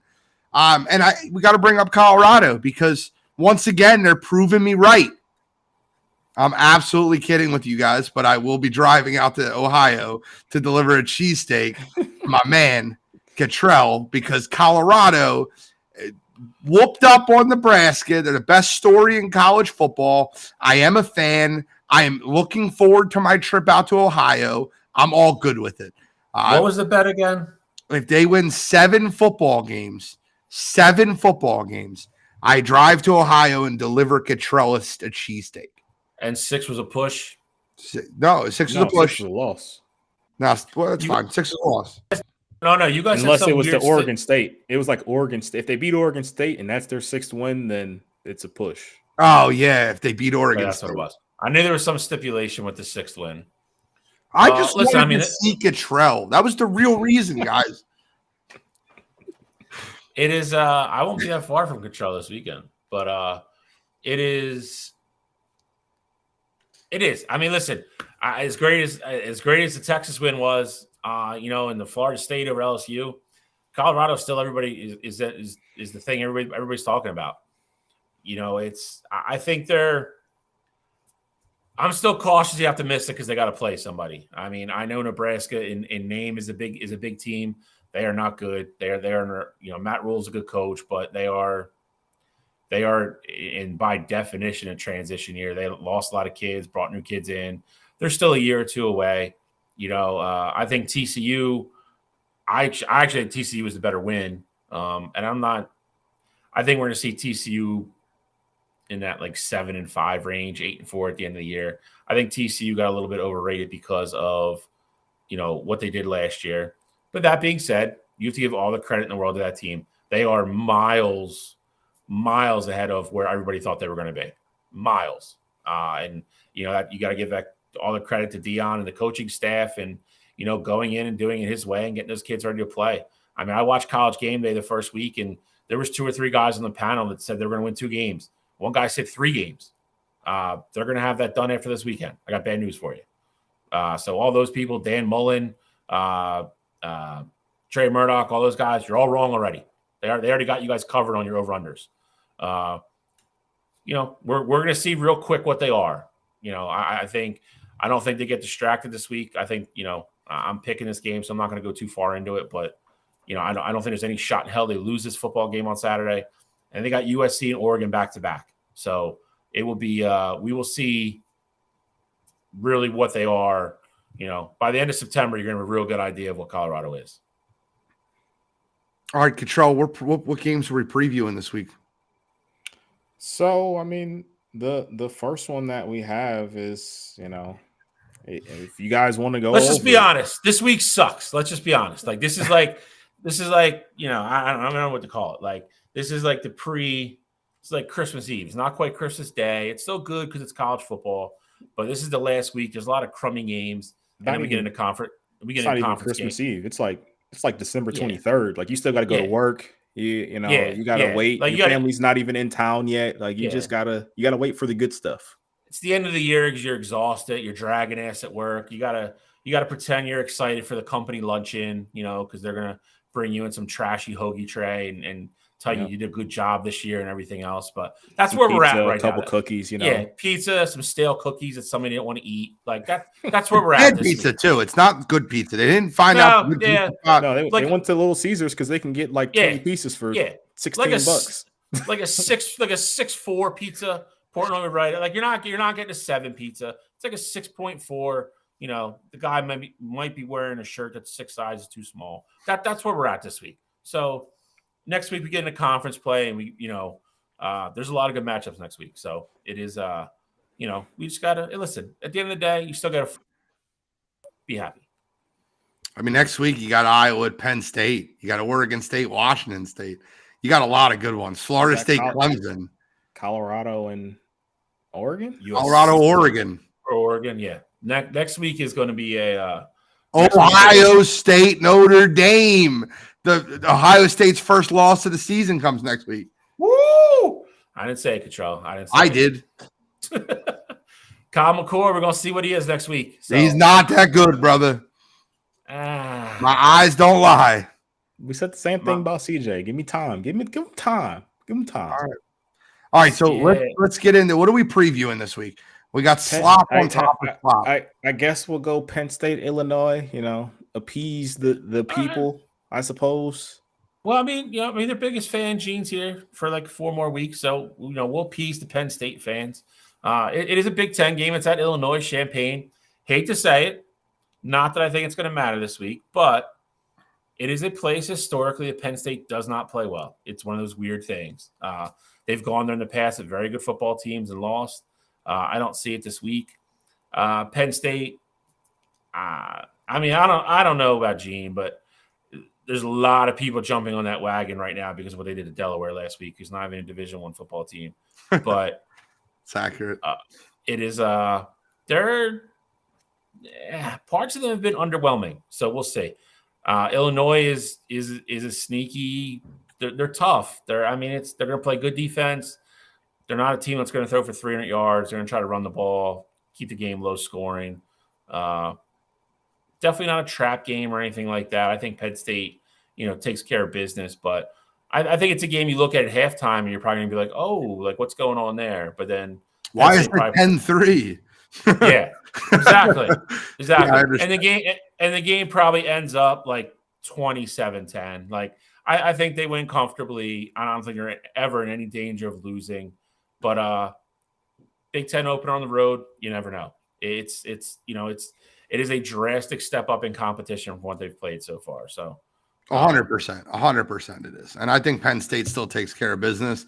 I really want to see their running back room just get more carries as a whole. I know they're keeping everyone healthy, but Katron Allen looks really good, and I just want to see him run more often. And I love Nicholas Singleton. I'm a fan. The guy's made me a fan. I love watching him play. I think Penn State wins the football game. I think it's closer than most people expect. I got a 28-17. I don't think they're ever in jeopardy of losing the football game, but I think Illinois keeps it close for a long time. I think Penn State relies on that run game. Drew Allar's only thrown 12 incomplete passes in 2 games. I think he looks like he's getting better and better each week. I understand Delaware stinks, but you might need a game like Delaware to get prepared for Illinois. So sometimes you need to be able to air that arm out and see what you have. Trust in your receivers in a live game. So I got Penn State in this one. I got them winning 28-17. I do not have them covering. This game isn't one of my picks, but I am very confident in this one. I think Penn State, they win. I think Penn State, they cover. I'm taking them alt line in a couple parlays. I'll take them minus 20.5. I'm that confident in them. I think they win this game by 3 scores. Drew Aller has looked absolutely incredible. I don't care who was against. I saw Drew Aller step in, cold off the bench last year against Purdue, looked great. I saw him play in high school. I've been on the Drew Aller hype train since he committed to Penn State, in all honesty. Nick Singleton is an absolute monster. I think they're going to run all over that Illinois team. I get it. Illinois was pretty successful last year, but that success didn't come with anybody that's on that offense right now. Quarterback, not there. Their running back, not there. So I think Penn State will go into Illinois. They will take care of business, and this game gets ugly. I don't think Illinois has the horses to score 20 points on that Penn State defense. I think this game is 44-13. Like I see this being a big-time blowout, and Penn State doesn't bat an eye to Illinois. Okay. Charlie, you already made your prediction. Want to move on? Yeah, next game. I'm ready to move off these games. All right, next one. We got the barn burner in Kansas State at Missouri.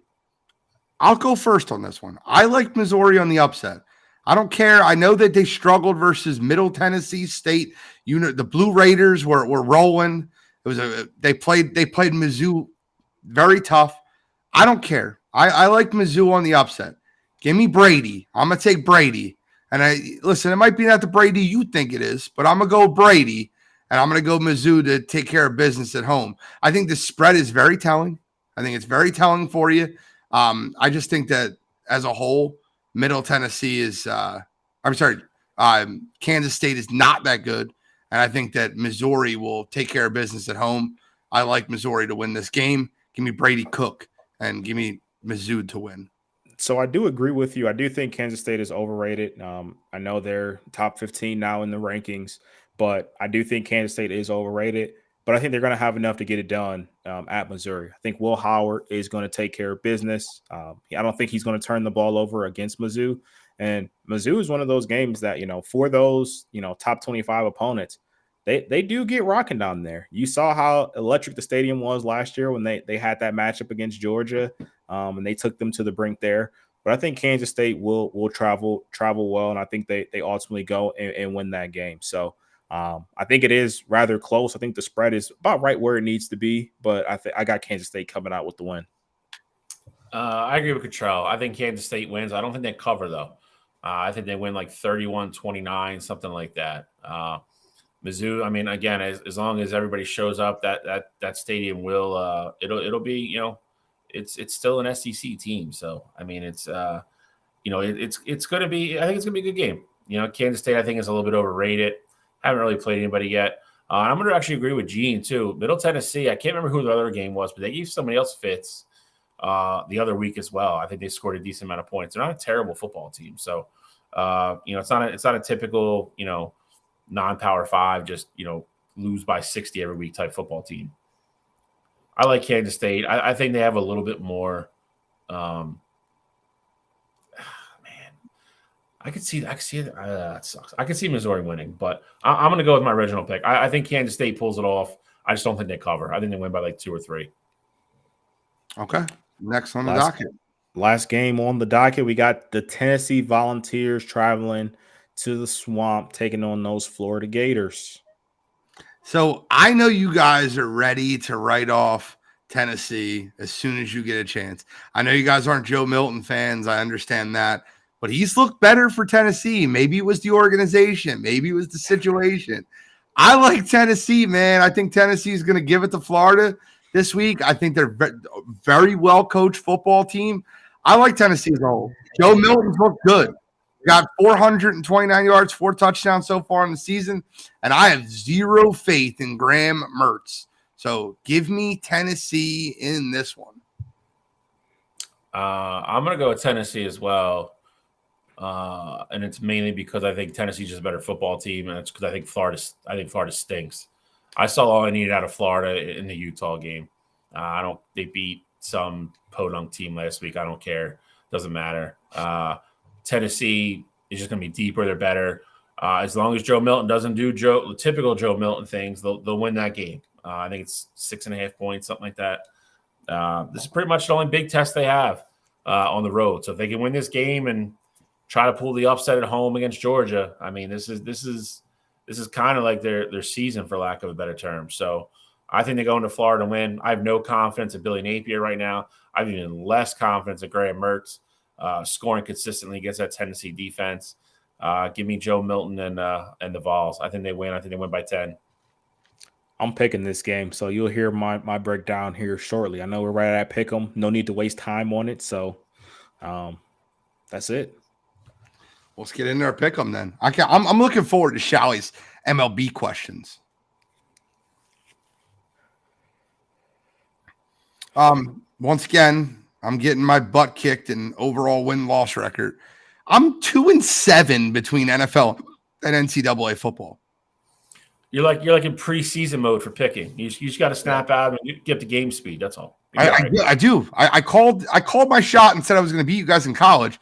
And I got to worry about you guys beating me in the NFL. This is insanity. Well, you put yourself in the hole picking Nebraska last week. I don't know what you were thinking there. Well, I thought that you guys, I thought that, listen, I was trying to deliver a cheesesteak, if I'm being honest. All right, let's get rolling. What's the order, Cottrell? So I'll go first. Gene, have you go second. The roads between two thorns. Yep, I'll have Bill go last here. Just I'm a Michigan fan. That's all it is. Yeah, he put you in the back of the bus. I think going last is the advantage. I like going last. No, I'll go last. So my first pick, I like Ohio State at home minus 29.5 versus Western Kentucky. I haven't really said anything about Ohio State pretty much all season because they've been underwhelming. They've had 40-point games where they were expected to cover, and that was their spread. And this is the first time where Vegas went completely down, and they went down to 29.5. And I actually really like them at that number. I think Ohio State is a team that realizes that Notre Dame is next week, and I think this is the week where they have to get the offense clicking because, again, next week you don't get to test out any more things. You have to be fully ready to go, and so I expect that Ohio State team to get things going this week. And I think they cover that 29.5 at home before that big-time matchup next week. Second game, I like North Carolina at home minus 7.5 versus Minnesota. Minnesota is pretty much showing you already who they were. Last week, they had a 19-point win against Eastern Michigan, who Max School, nothing too impressive there. In their first week, that win against Nebraska, if you want to call that a good win because they gutted one out, you go right ahead. I think Drake May is going to carve that Minnesota defense, and Minnesota is not going to score more than 20 points against that Tar Heels defense. So I fully expect North Carolina to cover that 7.5 and take care of business at home. Then the last one, we already talked about a little bit here. I like Tennessee minus 6.5 at Florida. Graham Mertz stinks. Billy Napier should be on the hot seat after this season is over. I don't like the way that they call plays there. And Graham Mertz has shown you when things get crunchy, he's not the guy to go to. So I think Tennessee's defense will have him flustered even in the swamp. And, Gene already mentioned it. Joe Milton has looked good on offense for Tennessee. So I don't think there's anything that Florida does defensively that should stop that for him. I get it. Rivalry game, same conference, things like that. But I like Tennessee to roll in that one. I don't think that game's particularly close. So I love them minus 6.5. And my super dog for the week, a little bit of a weird one. I like Michigan State plus 16.5 at home versus Washington. Now, you'd probably be thinking, no Mel Tucker, why would you pick Michigan? I think that's a team who's going to play a little bit more inspired. They're going to play for each other, and I think they're going to play a little bit more free. At this point in the year, their season, for all intents and purposes, is over. So you get probably, one of your biggest non-conference matchup, because of course you got Ohio State and Michigan on the schedule, but non-conference wise, you get Michael Penix and that Washington offense to come to town. I think Michigan State gets up for this game and they keep it close. I like Washington to win, but I think this is going to be a one-possession game, and the Spartans are going to be in it until the end. So I like Sparty to cover that 16.5 at home for Super Dog. Shall I? All right, it's on me. My fault. My apologies. I'll start one you already gave. I'm in a college basketball mood right now. I think Minnesota's the worst 2-0 team in the country. Give me UNC to beat Minnesota by more than 7.5 points. I think Drake May lights them up, and I think Minnesota's really not that good. That's my first. Second, I really like that Duke team, man. I got the chance to watch them versus Clemson. Got a chance to watch them fully. 17 starters returned from last year. They look good. Give me Duke minus 18.5 over Northwestern. Bo Nix plays better at home. Give me Oregon minus 37.5. We're going to make that duck do some push-ups this week.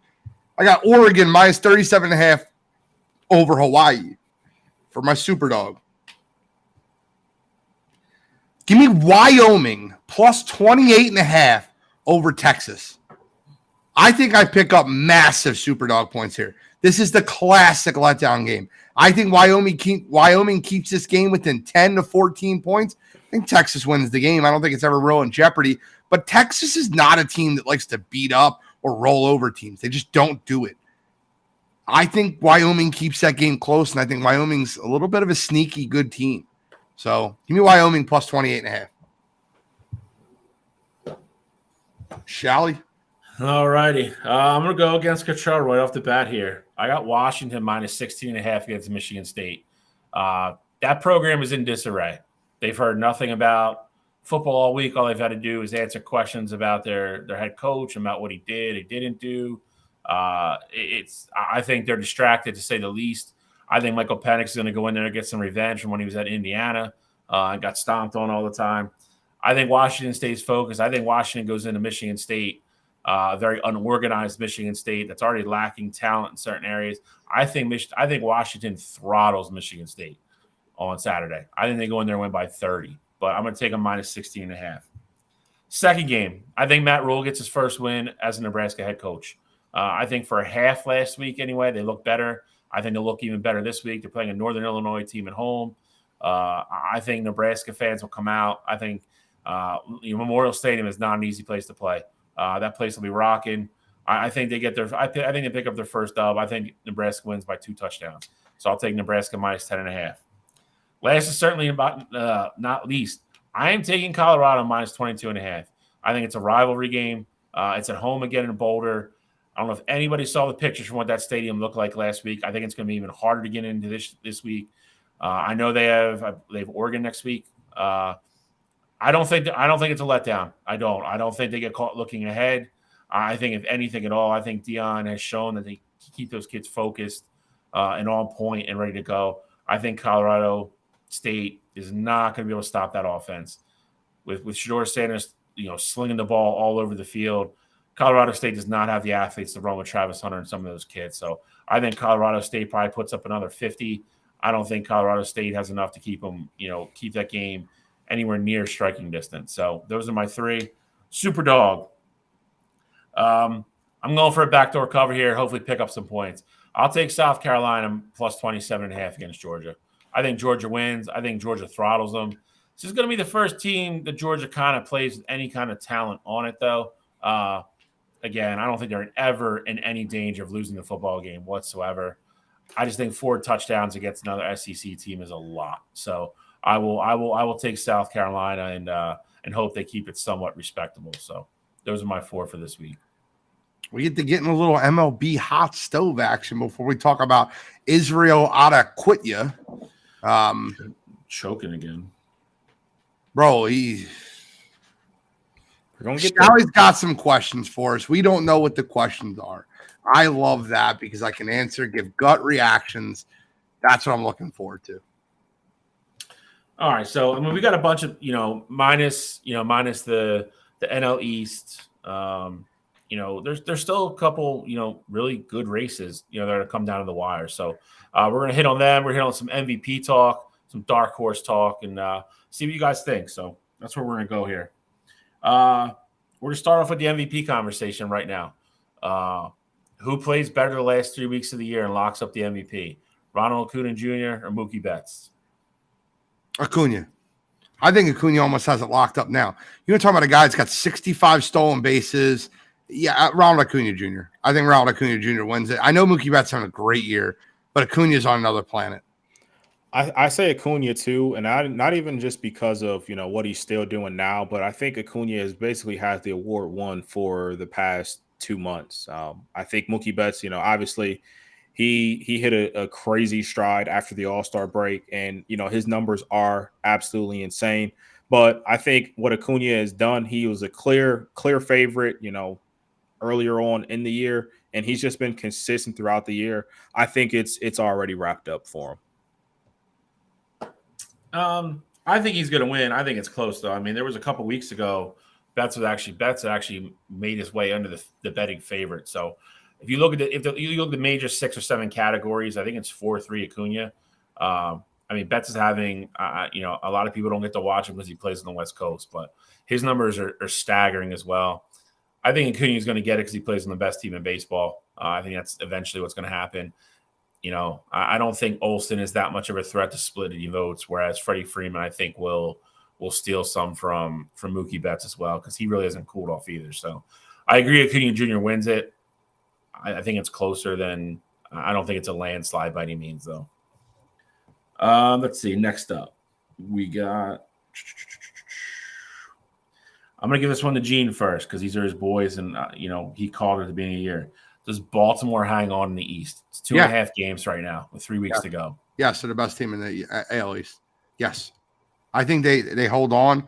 I still think they make a run in the playoffs. They're no longer my World Series prediction because they didn't do what I thought they were going to do. But, yes, I think Baltimore hangs on in that division.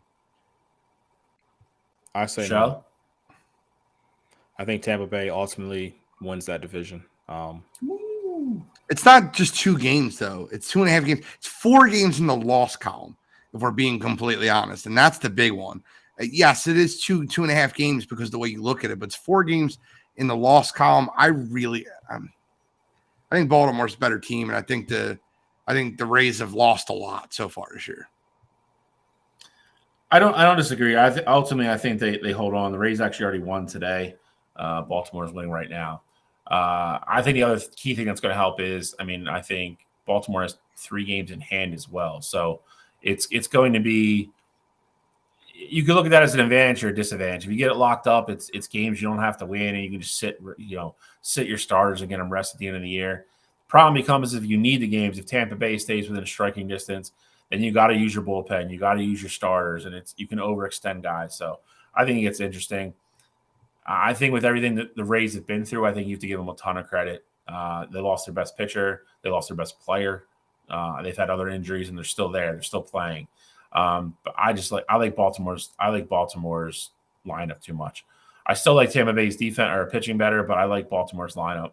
I think it's easier for them to score on a nightly basis. I think they win the division by 2 games when it's all said and done. Who comes out of the AL West? Just muddled cloud of teams. It's kind of odd. Texas has completely fell apart. Go ahead. Good job. I was going to say I'll take the Astros. I just think that they are going to be the team that comes out of it. Gene, you were about to hit on the point that I was going to say. The Rangers, they were at a point where I was like, oh, they got this division. They got this division in a good hold right now, and that Astros team has been struggling. But I think the Astros at this point, they got themselves in a good spot, and I think ultimately they do win that division. I got a different name. It's not Texas. It's not Houston. Give me the Seattle Mariners. I don't think there's a hotter hitter in all baseball than Julio Rodriguez. Julio, yeah, he has been absolutely ridiculous. So I think Seattle pulls the division out. All right. So this is going to be our last round of predictions because, we're getting too close. We can't do this anymore. So give me your final prediction for your 3 wildcard teams from the NL, and then we'll do the AL next.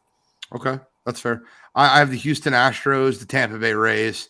I have the Houston Astros, Tampa Bay Rays, and the Texas Rangers. Sorry. No. Houston Astros, the Tampa Bay Rays, and the Toronto Blue Jays. I apologize. I have the Rangers out. I think they're falling apart. And with the news of Max Scherzer being done for the year, that's it. So I am taking I have the Orioles there. I have the Mariners there. And I think the Blue Jays are going to have that last spot in the AL. That'd be interesting. It's the same 7 teams. Yeah. Because your Guardians completely fell apart. What a joke. Yeah. They just, I had so much faith in them. They were at least going to make a run and put something together, and they just haven't. They're just stagnant. I knew that they were going to do that when they decided to not do anything at the deadline. I just knew that they were packing it in for the year, and it's just disgusting. All right. Same question, but for the NL. Phillies, Cubs, Giants. Oh, you were quick. I've been ready for this one. Okay. I've been following up with it because the Phillies, and I don't care if the Rangers swept the Jays. I know you're a Texas fan, brother, but the Texas Rangers had a 7-game lead on the division, and now they're already in second base. I'm so glad they swept the Jays. Max Scherzer's out for the year. Your season's over, brother. It's only out for the regular season, just to be clear. If they do make the playoffs, they say he's going to be back for that. He said it says postseason unlikely. Any conflicting reports. It's going to be interesting. Right now, Tampa Bay's got Tampa Bay's definitely going to make it. And Texas and Seattle right now are tied for the last 2 spots, with Toronto a half game out. I'll take Toronto. So you're going Phillies, Cubs, and who? San Francisco Giants. All right, so you got San Francisco passing Arizona. Okay. Yeah. Cottrell? I have the Phillies, of course. I think the Diamondbacks are ultimately that team that makes it. And I want to pick the Reds so bad here, but I'm going to go with the Cubs as well. Okay. I want to see Ellie in the playoffs, but it's not going to happen. I'll tell you right now, the Philadelphia Phillies need to get it together. I'm tired of them hitting ridiculous game-tying home runs in the bottom of the 9th inning and losing the game because they can't get the goddamn ghost runner in from second base. It's driving me nuts. Topper has cost them a couple games this year, and people don't want to say that because of what he did for the team last year, but he's got outmanaged a couple teams this year, and it's starting to show. I don't agree with the way he's used the bullpen a couple times. I don't agree with it last night. I don't want to hear somebody can't bunt. Like if that's the case, then I mean, I've said this a gazillion times, and I'll say it one more time. If you're in the major league, you should know how to bunt. And especially if you're in the major league making $25 million a year, you better know how to bunt a goddamn baseball. That being said, if you can't put somebody who can, you have a backup that can easily go behind the dish, tie the game and extend the game and go from there. Last night was ridiculous. But that being said, I do agree with you. They're hitting well again. They got to get their pitching in order, and they got to figure out what their rotation is in the bullpen. We got 3 weeks to go. We have people coming back now. You have to figure out exactly what you're doing and who you're using in those situations, and let those guys get ready to do it. Because until then, it's been a mess the last couple of weeks. So I agree with Gene on that one. How many games do the Braves end up ultimately winning? The problem is they're all locked up, right? So I don't think they win as many as you think they do. I don't think they break the home run record. I don't think.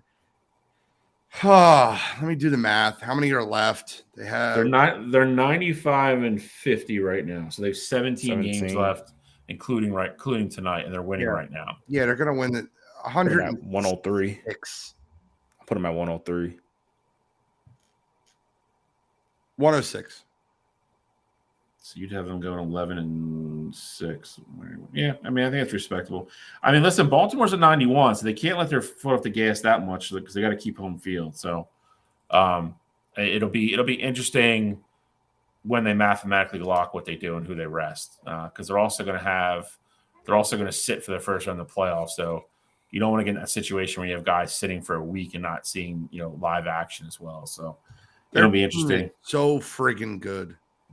Agreed. They lose Dansby Swanson. They just had Orlando Arcia, and he's just incredible. It's just so dumb. Their team, Michael Harris bats 9th for them. Like, it's so dumb. They're really good. Last question. This one I think is the fun one. Take Atlanta and Baltimore out of the equation. Who are your dark horses to make the World Series? Not make a run, actually make it to the World Series. When you say dark horses, do you just mean teams that's not those two? Yep. Well, that's easy. Well, NL, I'm going to say Dodgers.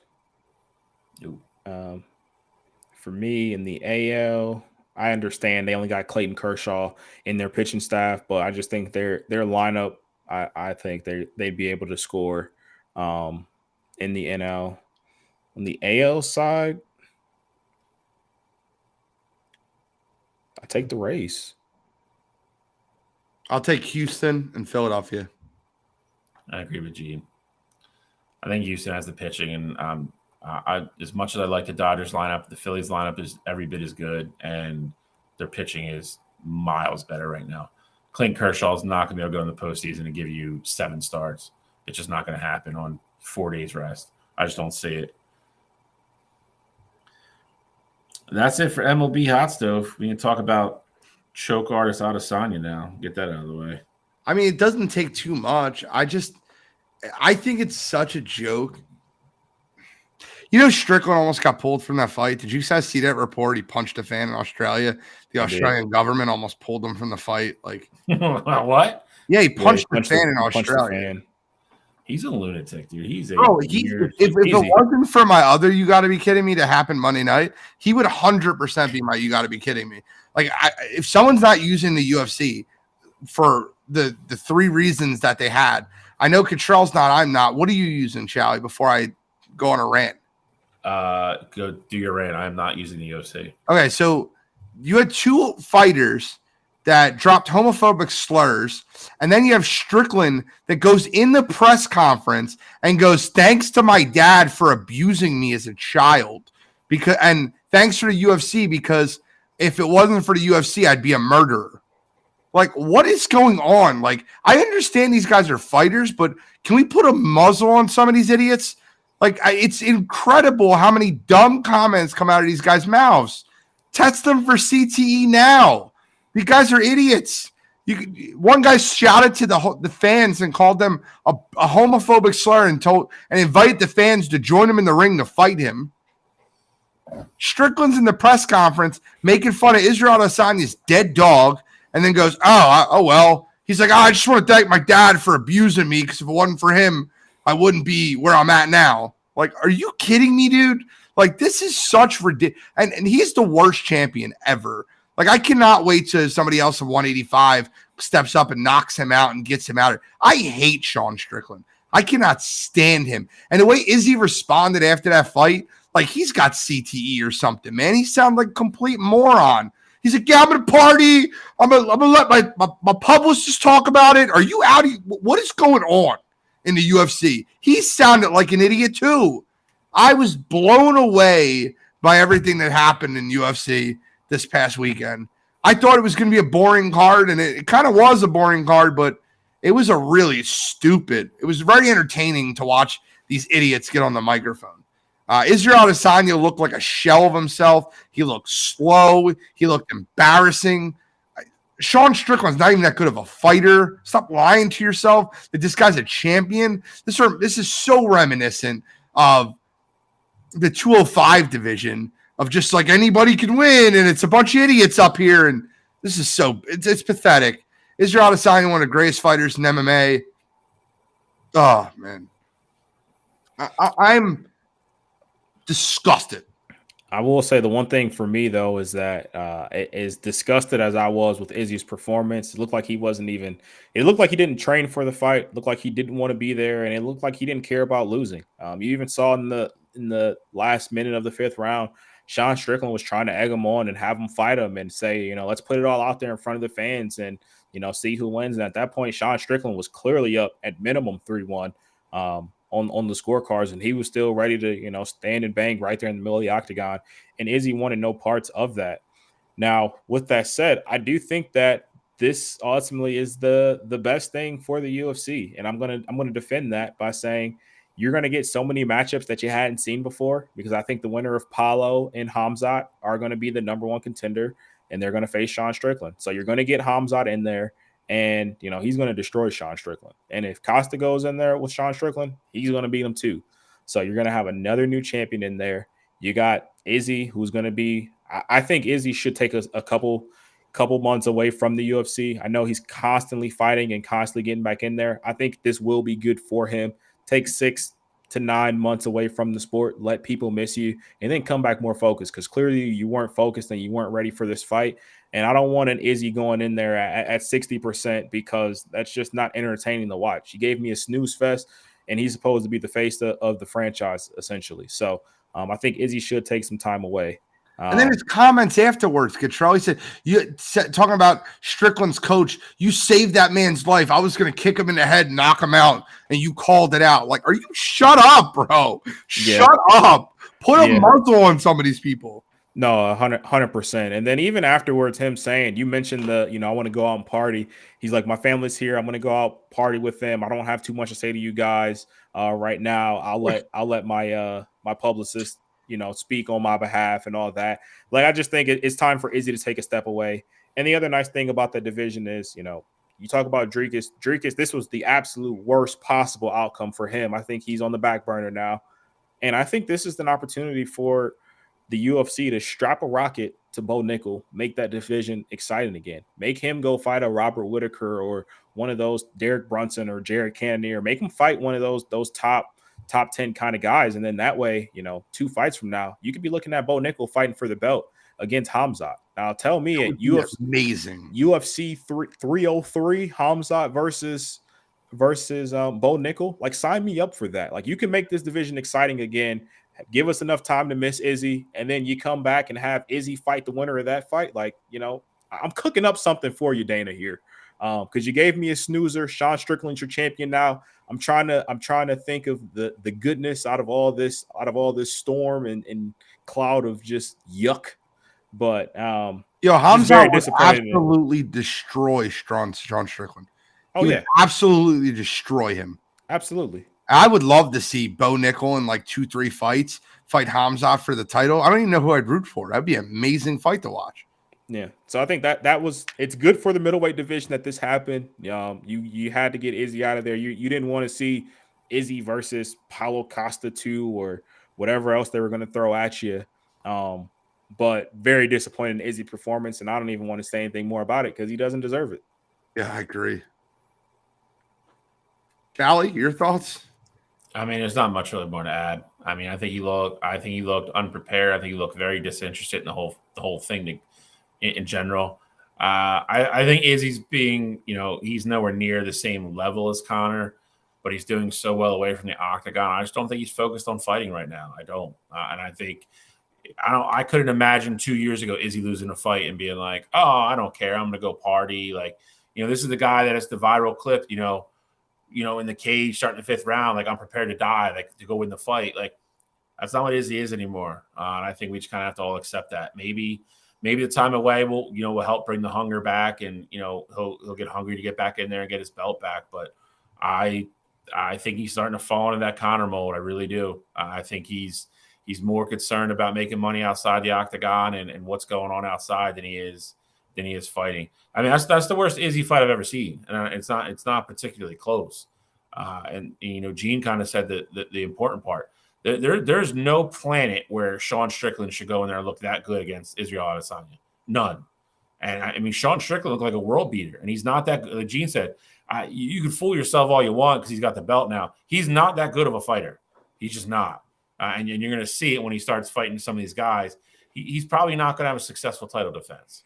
And that's assuming he stays out of jail before the next time he fights, because that's questionable at best. The way he says things. So he punched a fan. Yeah, I mean, so it's I agree with Cottrell. I mean, it puts a reset on the division. I don't think Strickland stays up there long. So we are going to get a bunch of matchups that we probably wouldn't have gotten with Izzy, but to Gene's other point as well, though, I mean, he's supposed to be one of the faces of the entire freaking organization. To go out there and put on that performance, I mean, it's really disappointing for me. I'm a big Izzy guy, and you just kind of have to wonder now if we've seen the best of him, and if we have, I think that's kind of crazy. But it's we'll see. We'll see. I like the Bo Nickel scenarios. I think we're probably a year and a half away from that, though, if I'm being honest. Again, if he keeps beating everybody in a minute, maybe not. But the odds of him, as he's going up, coming out unscathed and only spending a minute or so in the octagon is, that's going to decrease a little bit. But we'll see. You guys ready for UFC 294? Yeah. Yeah. I can't wait.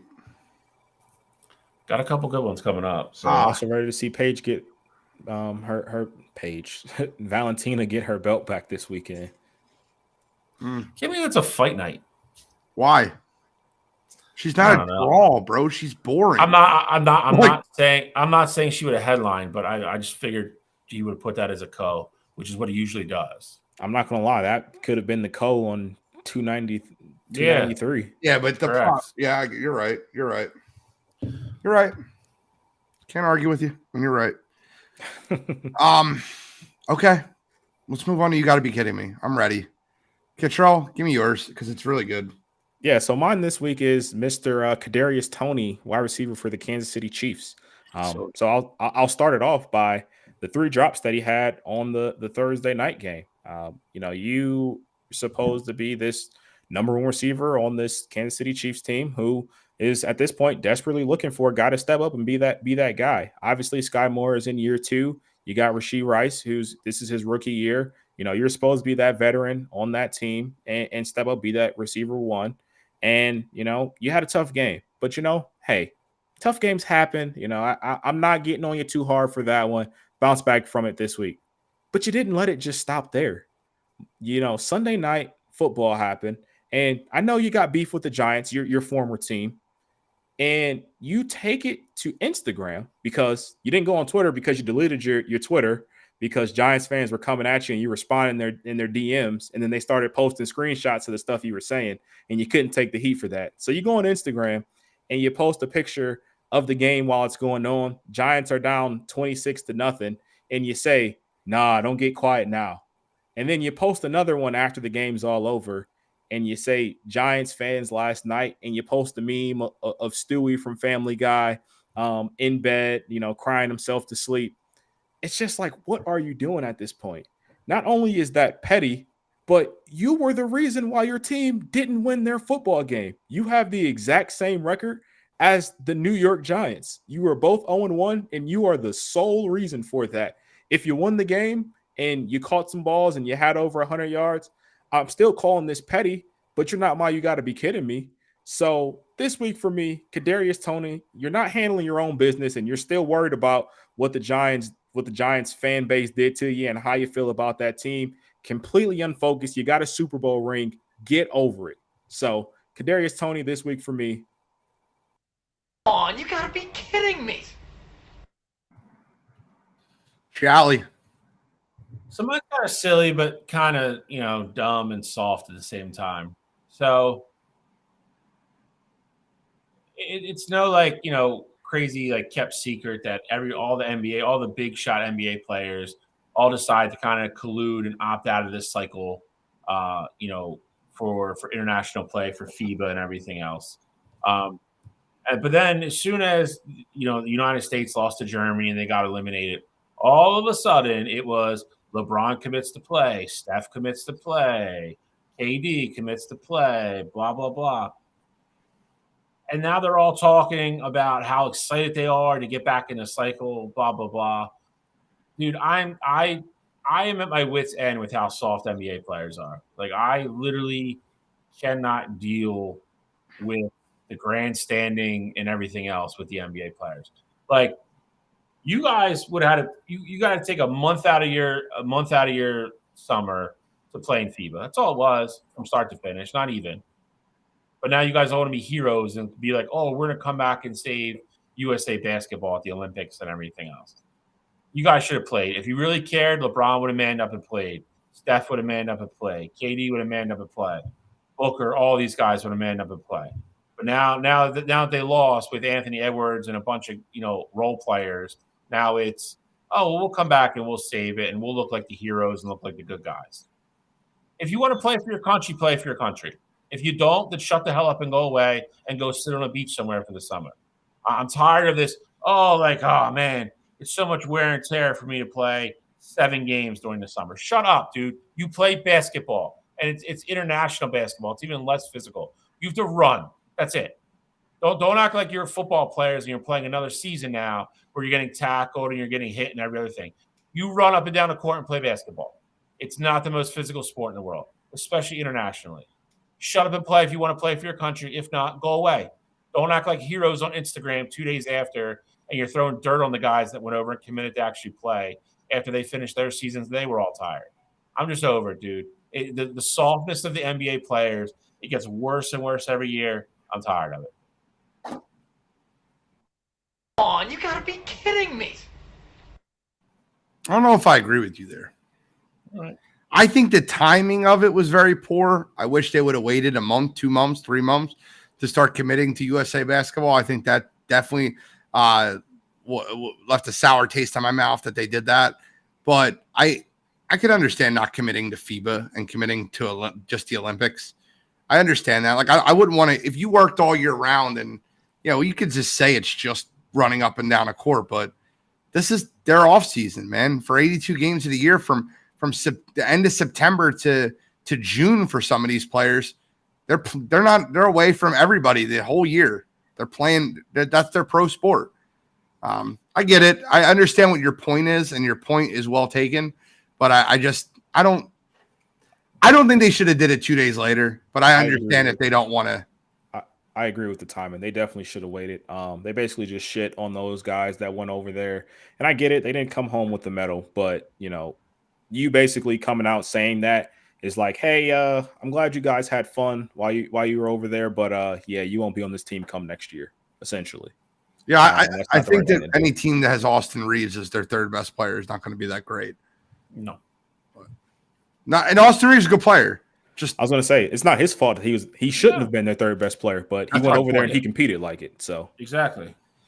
Mine is the easiest. You got to be kidding me of all time. This is the dumbest thing ever. Mine goes to the fans of the Green Bay Packers, I guess. Jack's American Pub in Milwaukee was packed for Monday Night Football as former Green Bay quarterback Aaron Rodgers began his new journey with the New York Jets. But customers weren't there to celebrate Rodgers and the Jets. Jack's American Pub was offering free drinks if the Jets lost the game. The promo by the pub was announced late last month, and customers' tabs would be covered by the establishment whenever the Jets lost the game with Rodgers as the starter. Tabs had to be open 15 minutes before kickoff, and only drinks would be covered, not food. So when Rodgers went out 4 plays into the game, the entire bar started celebrating, and they ran up hundreds and hundreds of dollars of drinks. They went nuts. There's no way that they literally went nuts. They're taking shots. They ran up a humongous tab, and they were cheering for the injury of Aaron Rodgers getting hurt, and those fans got exactly what they deserved. At the end of that game, when the Jets won, those tabs had to be paid. And they ran up huge tabs, and there was a lot of upset people and a lot of people cursing, and it's all over social media. So the fans that were cheering for Aaron Rodgers' injury, tearing his Achilles, and running up a huge bar tab, celebrating him being hurt, you got to be kidding me this week. Come on, you got to be kidding me. What a joke. Doofus. Karma, baby. Karma never misses. Fun episode, gentlemen. Fun episode. Any final thoughts? I got one a little bit more serious. I would have used it as my "you got to be kidding me," but kind of committed to it. The Kadarius Toney one right when it happened. Kevin Porter Jr. does not deserve to be in the NBA anymore at this point. Obviously, he had his issues at USC. Had some more issues with the Cavaliers.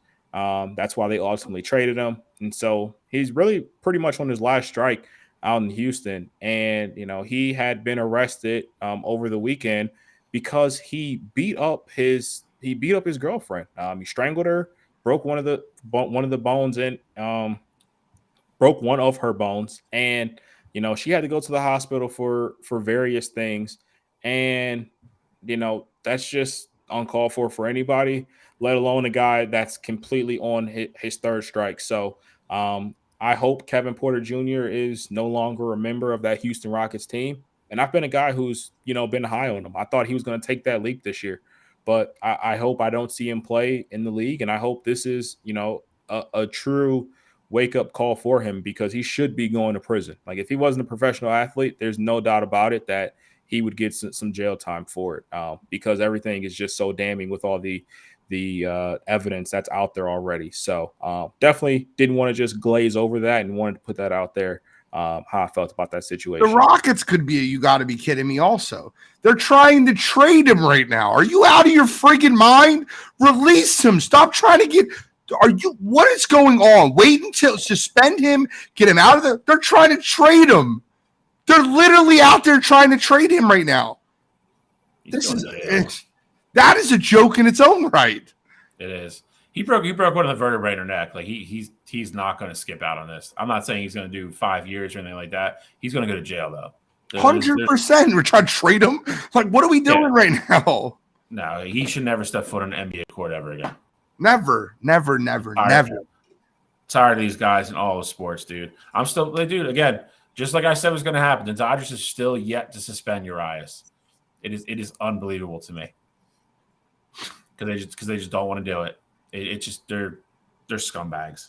I'm just tired of I'm tired of the players and all the sports doing it. I'm tired of the organizations, like Gene just said, trying to do anything they can to still justify putting these people on the field or on the court or whatever it may be. Thank you for bringing that up, Cottrell, by the way. Completely crossed my mind. Yeah, I wasn't going to comment on that one or the Mel Tucker thing just because I was going to wait for everything to officially come out, but that one's going to be interesting too. Don't worry about the Mel Tucker thing when we get the facts out of it, because I really, that's one of those things I really want to wait on, because I feel. I agree. That's why I didn't bring it up tonight. Yeah. Shally, any final comments? Nada, brother. Nada. I'm going. I'm excited to go watch my boys play on Saturday. So I will be live from Ann Arbor on Saturday for Coast to Coast with Cottrell and Alex. But I haven't been in the big house in like a decade, so I am happy to go back. It's gonna be amazed out. It's a night game. I'm excited, but I'm pumped, man. Football season's here. Love it. Get ready to get in the baseball playoffs. Got Ryder Cup coming up. It's a good time of the year. Love it. Well, I appreciate everybody for tuning in this week. Wire2Wire Sports Podcast, episode 153. I'm Wire2Wire. I'm the NFL genius, Gene Walzak. That is College Cottrell in the upper left corner. Scholastic Shally right above me to the right. And we are signing out.